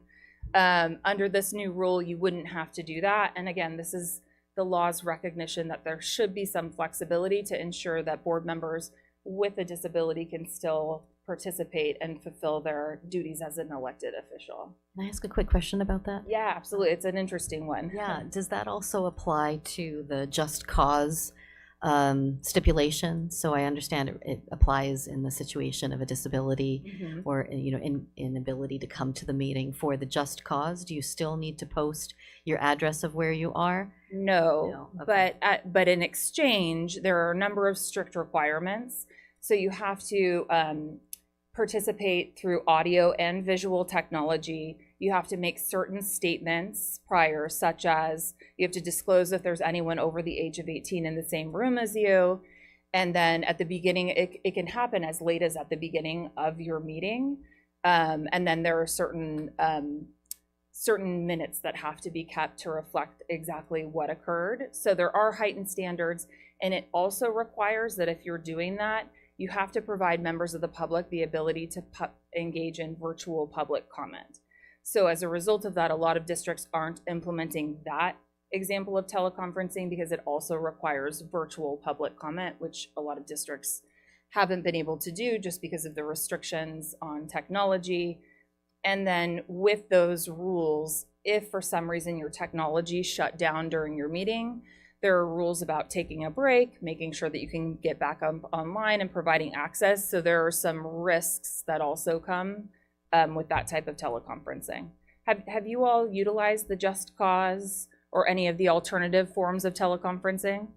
Not in the 2.5 years that I've been here, but Okay. It definitely has come up. There have been situations where trustees had, childcare issues or were ill and still would like to participate. So it is something that we are, we're interested in and Exploring. We do Zoom meeting, and we already offer virtual public comment. Oh, perfect. Okay. So you're already designed to do this all. Yeah. So the amendments that are going into effect January 1st, the intent was to make these rules less confusing. It used to all be garbled in one section of the Brown Act, and now they're clearly delineating between the different types of teleconferencing. They're making it easier. You used to have a vote of board members. So at the beginning of a meeting, a board member could say, I have this emergency, I can't be here. And then the board hears about it for the first time, and you all have to decide whether this member is going to be allowed to participate. Created a lot of difficult situations at the very last minute where board members also didn't want to have to disclose very private information about why they wanted to teleconference. Most of that is cleared up with this new legislation, so it's convenient, and the idea is making it more accessible for board members to be able to participate via teleconference. There are, of course, exceptions to what constitutes a meeting under the Brown Act. You all are probably familiar with a lot of these. The Brown Act doesn't prohibit you from having individual contacts or conversations with other board members and with any other person, so long as it's not a serial meeting, which we'll talk about, or so long as you're just exercising your free rights. If you're talking about something unrelated to district business, those are all exceptions. You can attend conferences or similar gatherings. So for example, CSBA training, that's a common example where an entire board will go to a training together. Community meetings or other legislative body meetings. So a majority of the board can go and attend a city council meeting, the meeting of another legislative body of another school district. The fourth bullet point is the most common that I see. The attendance of the members at a purely social or ceremonial occasion. So for example, the lovely parade that I saw on the bus, if all of you had been there on that bus, it technically wouldn't be a violation of the Brown Act, so long as with all of these, a majority of the members still can't discuss board business. And so oftentimes I recommend to boards, even if you're all attending something, if you're in the audience, it looks best not to all sit together, because any of the member of the public that sees you all identifies you as a board member, and they're going to assume you're talking about board business. So in order to promote public transparency, trust in the board, and to avoid an unnecessary Brown Act allegation, I recommend sitting in different places to the extent possible, because one thing we're trying to avoid is the appearance of impropriety with any of these things. So that always helps. Serial meetings. So in my view, this is where the most violations of the Brown Act occur, usually through no intent to do so, completely inadvertently. But that's where a majority of the members of a board outside of a board meeting use a series of communications or intermediaries to discuss, deliberate, or take action on any matter within your subject matter jurisdiction. So the two classical examples of a serial meeting are the daisy chain and then the hub and spoke. So with the daisy chain, it's where board member A speaks to board member B speaks to C, and D, and they're all talking about something that's within the subject matter jurisdiction of the board. That's a meeting, it's a serial meeting, and it's unlawful. And then the other is hub and spoke, where there is, for example, the board president is talking to multiple members about the same thing, passing along information, or even not passing along information. If the board president knows how every single member is going to vote on something, that's a hub and spoke and would also be a serial meeting. This doesn't, though, prevent, for example, your superintendent from having individual discussions with all of you, from disseminating information to all of you. This is about having a pre-discussion before a board meeting. For example, how are you feeling about this contract that's coming up on the agenda? Do you know how you're going to vote on it? This other board member has shared with me that they're very supportive of it. That's where you get into trouble, but it by no means prevents your superintendent from having conversations with all of you and sharing information, and that is necessary for you all to be able to perform your duties on the board, so it doesn't limit that. And you can also inadvertently run into problems if, for example, an outside community member is coming and trying to poll you or ask you about a certain issue. How are you feeling about this?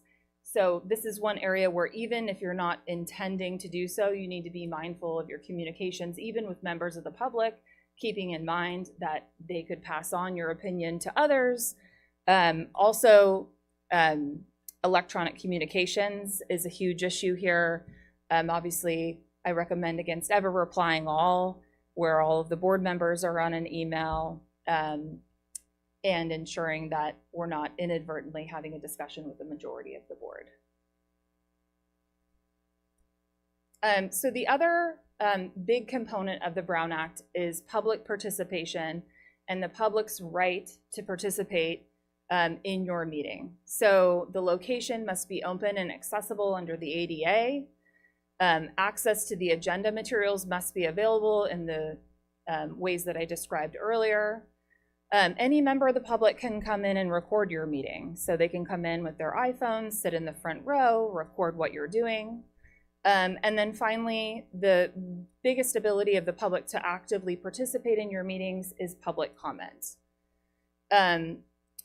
Public comment requires that every single board meeting that you conduct provide an opportunity for members of the public to provide input on not just your agenda items, but any matter within the subject matter jurisdiction of the board. Technically, at special meetings, you only have to provide an opportunity for public comment on actual agenda items. A lot of districts have a practice generally of doing both things just to facilitate public comment.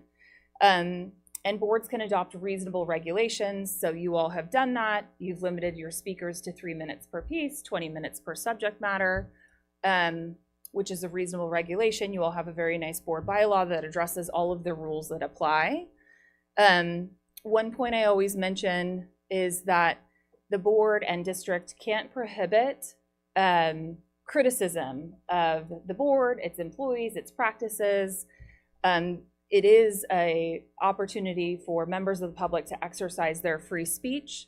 And so I know this has been very difficult, especially in recent years with COVID, a lot of very controversial issues with members of the public feeling really passionate about things. And a lot of boards have sought advice about, are we allowed to tell members of the public they can't say certain things? There are students in the audience. We don't want members of the public to be swearing or to be discussing certain matters.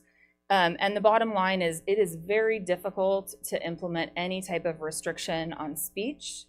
If you have a member of the public who is inciting actual violence, that's essentially the threshold of when you can step in. But short of that, it's very difficult. And this is an area where a lot of boards can run into very quick lawsuits regarding violation of public comment rights. So moving to closed session, the general rule is absent an express statutory authorization in the Brown Act, everything has to be an open session. And so the Brown Act has delineated very specifically by statute all of the topics that can be discussed in closed session.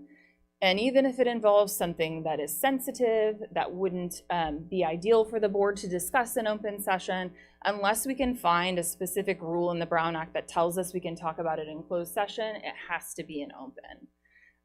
So for school boards, the common authorizations, what you'll typically see, or what I'm sure you're used to seeing on your closed session agendas, are all the personnel matters. So employment, appointment, evaluation, disciplinary matters, conference with your labor negotiators, conference with legal counsel regarding either existing or anticipated litigation, and then finally, unique to school boards, are matters related to students. So that's your expulsions, grade challenges, record challenges. All of those are areas where the Education Code has actually supplemented the Brown Act and given you additional authorizations to talk about certain things involving students.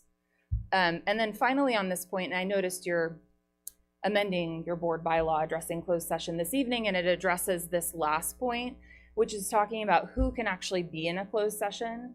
A lot of districts were having a practice, and I saw this with city councils as well, as having lots of people in closed session. And the Attorney General came out, and it was a question in response to a city council that had asked, if we have an executive assistant who's taking notes for us, can we have that person in closed session? And the Attorney General opined, no, they have to have an official or essential role in the proceeding. We want to keep it as confidential and as tight as possible, given the sanctity of closed session. So one of your amendments on this evening's agenda addresses these two concepts and delineates who can be allowed in closed session. The fun part, if you violate the Brown Act, any member of the public, so any interested member of the public, they don't have to be one of your community members, or the district attorney, can initiate an action against a school board and district for an alleged violation of the Brown Act. The district's attorney's office actually has a special unit that is designed to investigate and oversee these things. And I unfortunately have had to go with clients, go down, do interviews, and it is in response typically to community members who complain and say, this board has this closed session and I've heard that they are discussing these other things that can't be discussed. And the district attorney has jurisdiction to investigate those things, to talk to board members, to talk to the superintendent, ask questions about their practices, and essentially do a review to see if there's evidence to initiate an action. Prior to initiating an action, the Brown Act wants to avoid school boards and other legislative bodies having to expend significant attorney's fees on these types of things. So it requires that either the member of the public or the DA issue a cease and desist or a cure and correct. A cure and correct is when somebody alleges that the board took action in violation of the Brown Act. So you actually approve something. For example, if something wasn't on the agenda and the board approved a contract, a member of the public would send a letter that says, I'm hereby demanding that you cure and correct that violation. And what the board could do if there was a violation, bring it back on at a subsequent meeting and approve it once it's on the agenda. And that would preclude anyone from filing a lawsuit based upon that violation. Otherwise, they can do a cease and desist, which basically says, for example, this board is routinely discussing things that aren't included on your agenda. In response to that, because it doesn't involve any action, the board can do what's called an unconditional commitment, where the board approves a letter that's issued to the person who's complained that says the board hereby unconditionally commits to hereafter follow the Brown Act. And if the board takes that action, then that member of the public similarly can't initiate an action. If the board then would violate that, then the member of the public could. The risk of these things is that there are huge costs and attorney's fees. A prevailing party that brings an action against a school board recovers all of those things, whereas even if the district prevailed, you all don't get to recover your fees, unfortunately, unless we can meet the very high standard of that action being clearly frivolous and totally lacking in merit. I've prevailed on a lot of Brown Act violations, and a court has never found this, even in the worst cases that had no merit. So it's a very difficult hurdle to make. In terms of the actual penalties for the Brown Act, there are also sanctions that can be issued depending upon the type of violation. If it's a knowing violation by a board member where they knew that the Brown Act applied and they knew that they were going to circumvent it, there are actually criminal penalties that apply as well. So it does have a lot of teeth to it. And like I said, the San Diego District's Attorney's Office actively investigates and keeps an eye on these things. So it is something that's very real. So ending on that fun note, do any board members or anyone have any questions? I know that was kind of a quick overview of what is a refresher training for you all. Well, okay. So what advice would you give to us regarding the trustee update section of the meeting as it relates to the Brown Act? Yeah, so typically the Brown Act doesn't go into precisely trustee reports and what's allowed. What I've seen the safest practice is that the trustee report section of the agenda is designed for trustees to report on the things that they have done since the last meeting. So on events that they've attended, trainings that they've attended, and things like that. The risk of talking about something else is that it wasn't agendized. So for example, if a trustee wanted to present on an item, that should be agendized as an actual presentation. But there aren't clear lines. You all did a great job this evening. None of you discussed with one another what you were saying. That's where I see a lot of board members say, well, I went to this meeting and they were discussing this topic, and another board member will say, I really think that that should be on our agenda. We should really consider bringing that program into our district. And as soon as even two board members are discussing that, that's technically a discussion of something that's not on your agenda. So a lot of districts that I work with do implement time requirements and ensure that it's focused and that there's a shared understanding about what is the purpose of this. You can also include that on your agenda. So it says trustee reports are an opportunity for trustees to report on their activities since the last board meeting, and then the public in advance understands, okay, this is what they're going to be discussing. This is what I understand to occur during this portion of the meeting.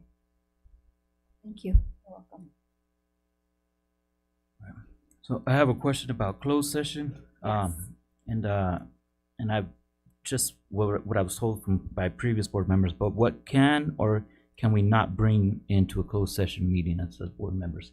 So for example, I was told that we couldn't bring our phones, our bags, nothing that could record, or even our notebooks, even to that degree. Yeah. Oh, okay. So those rules don't exist in the Brown Act. The Brown Act has very strict rules about the confidentiality of closed session, and there are penalties for disclosing information that hasn't been authorized by the board to be disclosed, but there's no rule that dictates what a board member may or may not bring into a closed session. But I think that's dependent upon each district's practice. Like I work with a lot of districts where if the superintendent hands out any confidential materials, they're all collected at the end of the meeting, and things like that. But there's no law that dictates what a board member may bring in to closed session. One interesting thing, if a court found that there were violations in closed session, and that could even be that multiple board members were violating confidentiality, or if there was an allegation that a board member had surreptitiously recorded a closed session, the court actually has the jurisdiction to order the district for its closed session meetings to be recorded and maintained. And then if there are additional allegations related to violations by the board, the court has the opportunity to review those in a confidential setting to see if the board is following the provisions of closed session. But to answer your question directly, there are no rules that dictate what a board member may or may not bring into closed session. But of course, you all have your board bylaw series, and boards oftentimes implement regulations with respect to closed session or other items of your meeting that depart from the law that the board has taken action to approve, and rules that they've agreed to follow. And I'm not sure if that's part of your bylaws or not. No, I haven't seen anything in writing so far, so thank you for clarifying that. Can I ask a follow-up? Just a closed session. Yeah. To what degree can what gets discussed in a closed session be brought to discovery in to try, I guess, the court? I mean, In litigation? litigation, yeah. Generally, it is very difficult to pierce the confidentiality of closed session. So it is rare and would likely take some kind of violation. That being said, sometimes boards will take action to disclose certain information that occurred in closed session that will serve you in litigation. So I've worked on litigation cases where something has been discussed by the board and handled, and we determined that it would actually be really useful for us to be able to submit evidence to the court or the jury about an issue. And so I'll go to the board, I'll explain my strategy, and I'll say I need a vote from the board to authorize me to disclose this confidential information. But absent that, there are very strict rules about the confidentiality of closed session, and I've represented board members in many depositions where I've simply instructed them not to answer questions because it involves closed session discussions. Actually, can I add one thing to that? It's important that the walls of closed session don't necessarily protect any and everything that's said within those walls. It protects information and discussions that are directly related to the reason why you're in closed session. So one example I'll give is I had 2 board members get into a physical incident in closed session, and one of them sued the other about a restraining order. And the board member who was being restrained said, "You can't talk about that incident. It happened in closed session." And the judge said, "That's not accurate. You can't talk about what you were discussing. You can't share exactly the discussion that was going on about the closed session item, but it doesn't act as a protective barrier that things can't be discussed." And obviously that is a very extreme example, but it also doesn't protect items that aren't allowed to be discussed in closed session. So if the board is discussing things for which there's no closed session authorization, you wouldn't enjoy the benefit of that privilege. to prevent serial meetings of the hub and spoke variety, you know, I think that we all have to keep that vigilance, right? And like know that this is the venue in which we discuss and come to a communal deliberation and then vote, right? So do you have any recommendations for us to embody that practice as we move forward from here? There's so much variation between boards on what their practices are for receiving information, communicating with their superintendent. So it really varies a lot between districts. But at the end of the day, you can't discuss any matter. You can discuss it with, you know, one board member, but after that, that board member can't go on and discuss it with someone else. And so you have to also think thoughtfully of, even if something is legal, is it a good idea? Because is it a good idea to have a discussion with only one board member in advance of a meeting? Or is it responsible to receive information prior to your fellow board members? The idea of the Brown Act is that you all have access to the same information and you're able to hear one another's thoughts and opinions before taking action. And the best way to do that is for all of you to be in the same room, hearing the same thing at the same time. And so that's kind of my general advice, is operating in a way that facilitates that. But that's not to say, and I don't want to recommend against you ever discussing something with a board member outside of a board meeting. That happens. But at the end of the day, if you consider that final goal of ensuring that everybody that's sitting in this room has the right to hear how you feel about a certain issue and why you're voting in a certain way, and oftentimes, even unknowingly, those discussions can transform based upon pre-discussions. And so they can evolve and be very different once they get here, if they've been pre-vetted to an extent where you're not having that same exchange of ideas and opinions in a meeting itself. I don't know if that helps. It prompts a follow-on question of being comfortable in this environment, deliberating together and discussing together. And Robert's Rules of Order exist not to railroad us into a certain path, but instead that every voice is heard, and then our collective decision-making is public. So I think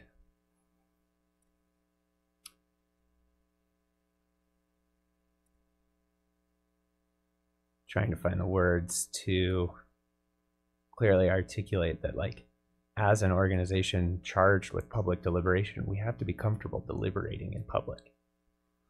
And that may mean putting things on the agenda so that we really have the space to do it, which may mean some patience and some time. So as a board member who sometimes wants to go deep into something, do you recommend that I pull back and email the president and the superintendent and say, hey, at the next meeting, I would like some time to discuss this issue and make sure it gets on the agenda? It's hard to answer that question as a hypothetical, because I mean there could be different answers depending upon what you're requesting. I always think it's a good idea to talk to your superintendent and the board president, if appropriate, about something that you'd like to see discussed by the board. But I would also recommend at the same time deferring to your superintendent in terms of managing the agenda, managing what information would be needed by district staff in order for that agenda item to be meaningfully discussed at a meeting as well, timing of things, potential implications of personnel matters, student matters. So I agree, it's very important. There has to be a public discourse. That's the entire point of this law. But at the same time, there are also balancing considerations about when and how that happens. And the best way I see to address that is having really candid and open discussions with your superintendent about those items. And you know, the superintendent and board president are responsible for putting together the agenda and ensuring that every board member's voice is being heard, but that there are also thoughtful considerations about when something's considered and how. Because there are topics that can potentially be discussed in both open and closed session, depending upon which way the discussion goes. So there can be difficult decisions about how to handle something.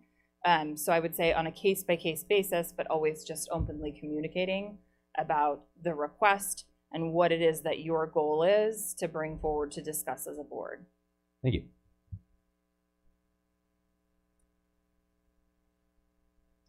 Any other questions? Okay. Thank you all so much. It was really nice to meet you. Thank you for dealing with my being out of breath at moments during that presentation, but it's lovely to meet all of you, and thank you for having me tonight. Thanks. Yep. Thank you. Great. That was great information. Thank you. Okay, so next we'll go to Board of Operations. The following board policies and board bylaws are presented to the governing board for the first reading.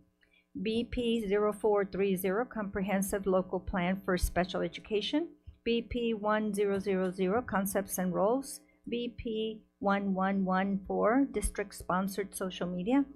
BP 1160, Political Processes. BP 1220, Citizen Advisory Committees. BP 1312.1, Complaints Concerning District Employees. BP 1312.2, Complaints Concerning Instructional Materials. BP 131213.3, Uniform Complaint Procedures. BP 1321, Solicitation of Funds from and by Students.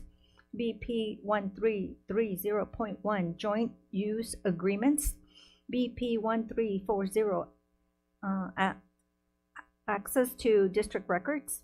BP 1400, Relations between other government agencies and the schools. BP 1700, Relationships between private industry and the schools. BP 2120, Superintendent Recruitment and Selection. BP 6158, Independent Study. BP 9310, Board Policies. And BB, so the last one was BB 9310, and this one's not BB 9321, Closed Session. These policies will be reviewed and brought back for discussion and approval at the next board meeting. Next is action.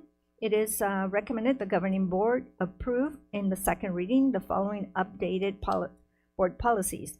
BP 1100, Communication with the Public. BP 1112, Media Relations. BP 1113, District and School Websites. BP 1150, Commendations and Awards.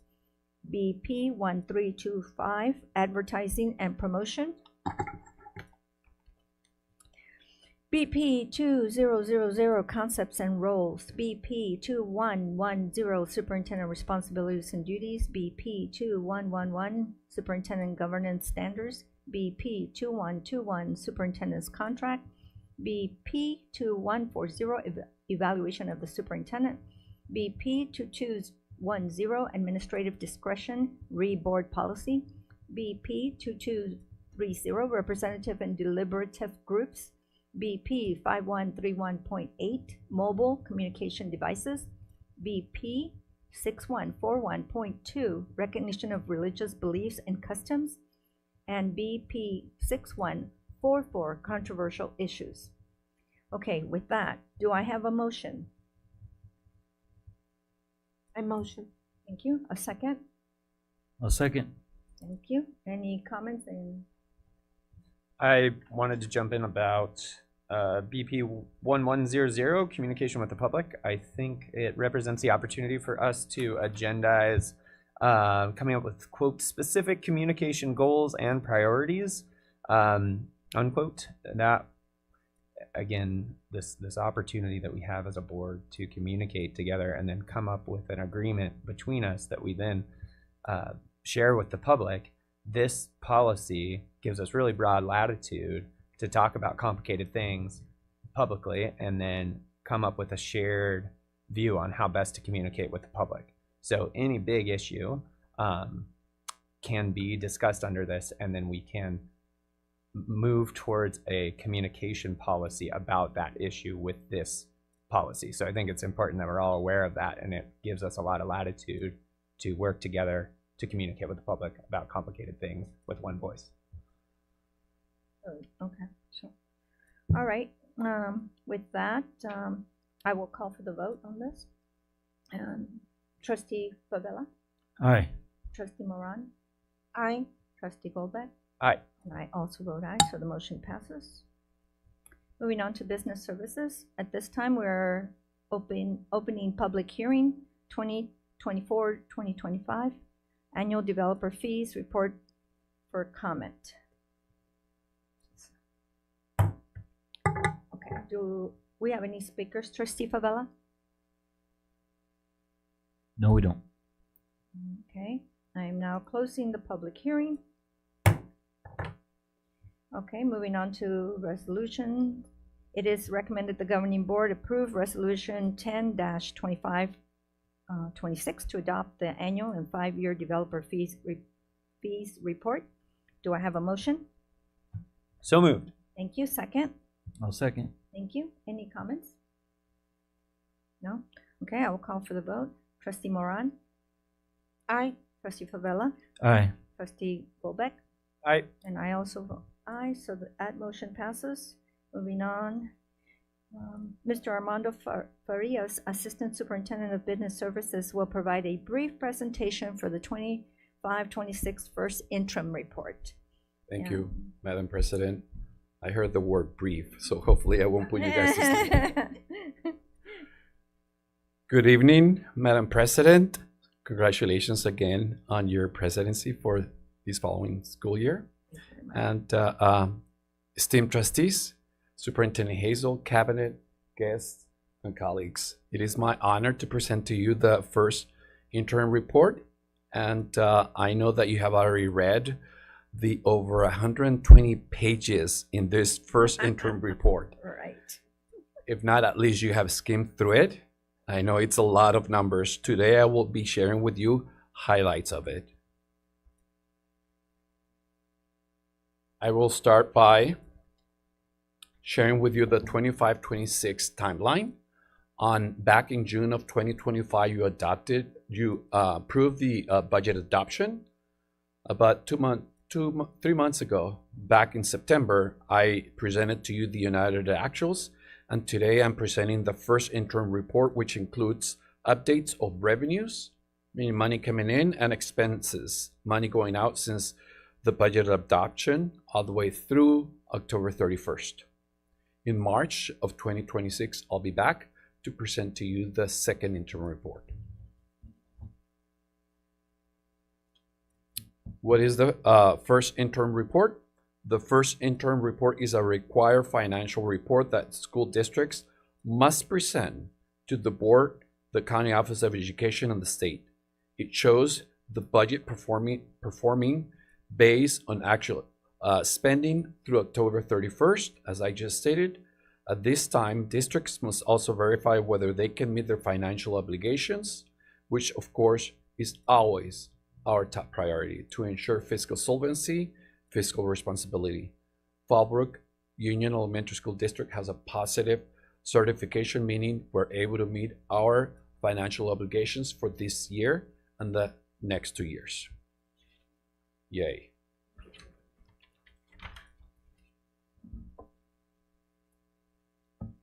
I'm trying to be as funny as Manny. He did a really good job. Before I proceed, I believe that it is very important for this community to know that while we see and hear in the news other school districts that self-certify in a different category, it is my honor and my pleasure to share with you that Fallbrook Union Elementary School District is certifying as positive, which means again that we will be able to meet our financial obligations for this year and the subsequent 2 years. Just for as an FYI, what is a qualified certification?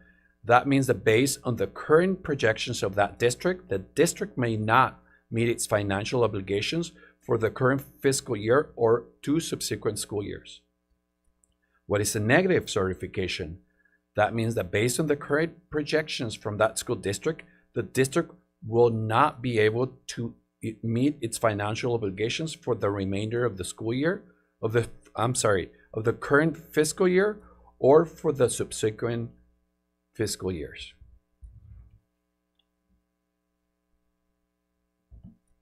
Here we go with our data. These are revenue changes. This slide explains how revenues changed since budget adoption. For the LCFF, which is the local control funding formula, which is California's system of funding schools, there is an increase of a little over $1 million. This has to do with the updated unduplicated pupil counts, and also the TK add-ons. As you know, we had additional TKers due to the birthright extension, and by the time they turned 4, so we added more, and that brought more revenue to our schools, to our district. Federal revenue increase of about $139,000, and this is due to the fact that Title I carryover, the SMAA, which stands for Medical Reimbursements, or School-Based Medical Administrative Activities, updated projection revenues, Title I, Title II, and Title IV. For other state, there is an increase of about $2.6 million. This is for student support and professional development block grant. We also move ACES, which is the after-school program revenue, from other local to other state.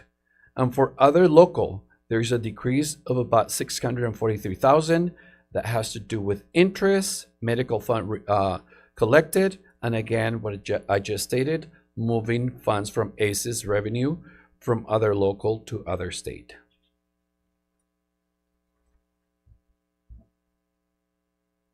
Expenditure changes, salary and benefit costs, about $50,000 decrease. This has to do with the updated personnel and positions. Materials and supplies, there's an increase of about $1.7 million. We're exploring the opportunity to get a new math textbook adoption, which will be paid out of the arts and music instructional materials grant. And we also posted unrestricted and restricted carryover balances. For services, there's an increase, and this has to do with posted unrestricted and restricted carryover balances, site and department budget transfers. For capital outlay, which has to do with long-term assets for our district, which is buildings, buses, etc. There is a decrease of about $3,647. And for other outgo, which is expenditures that are not regular operating costs, but are payments the district must make to other agencies or programs, for example, to the County Office of Education, special ed placements, it's about $12,000. The following slide, this just summarizes the total revenue and spending changes since the original budget. It reflects updated projections, posted carry overs, and site and department transfers.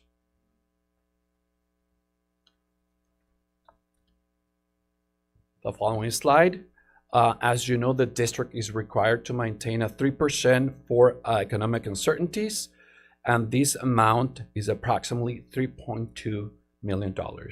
Unfortunately, 3% of our revenue for our economic uncertainties only pay for about a week and a half of district financial obligations, which is not a lot.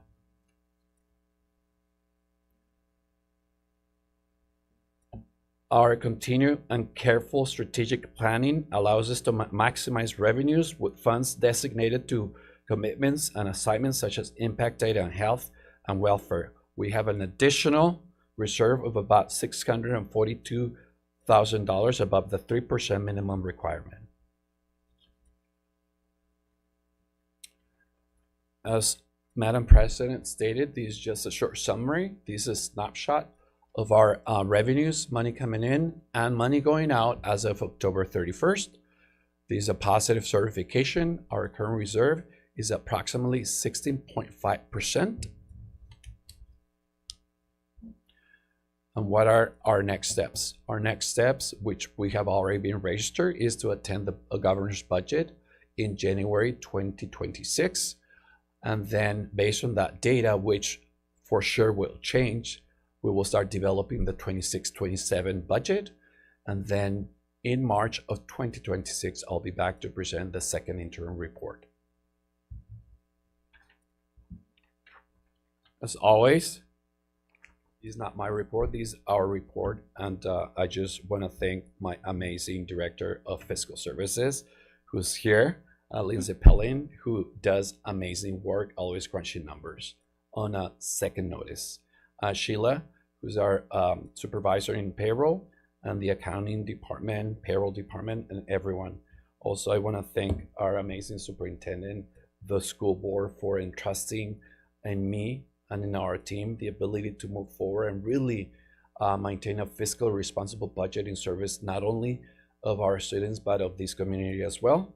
And I just want to wish everyone a very Merry Christmas. Well, thank Any you. questions for me? Thank you so very much. Thank you very much. And it was brief but very detailed. Thank you. So it is recommended the governing board approve the 25-26 first interim report. Do I have a motion? All motion approved. Thank you. A second? I second. Thank you. Any comments?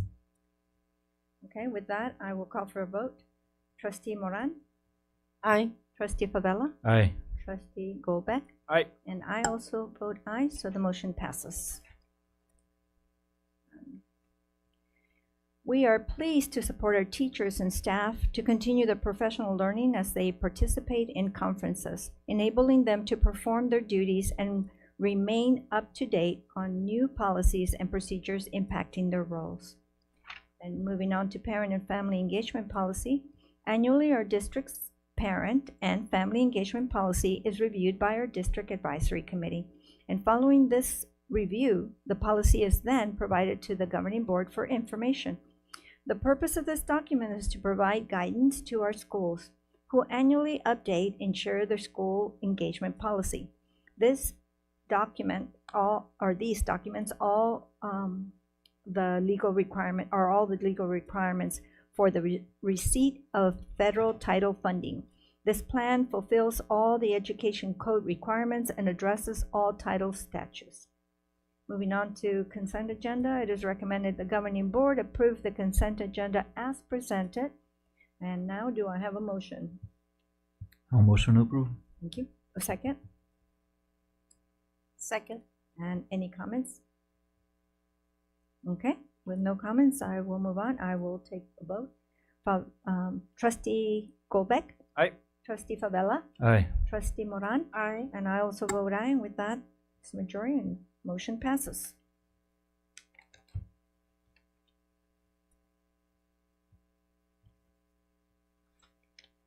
Okay. With that, the meeting is adjourned at 8:30.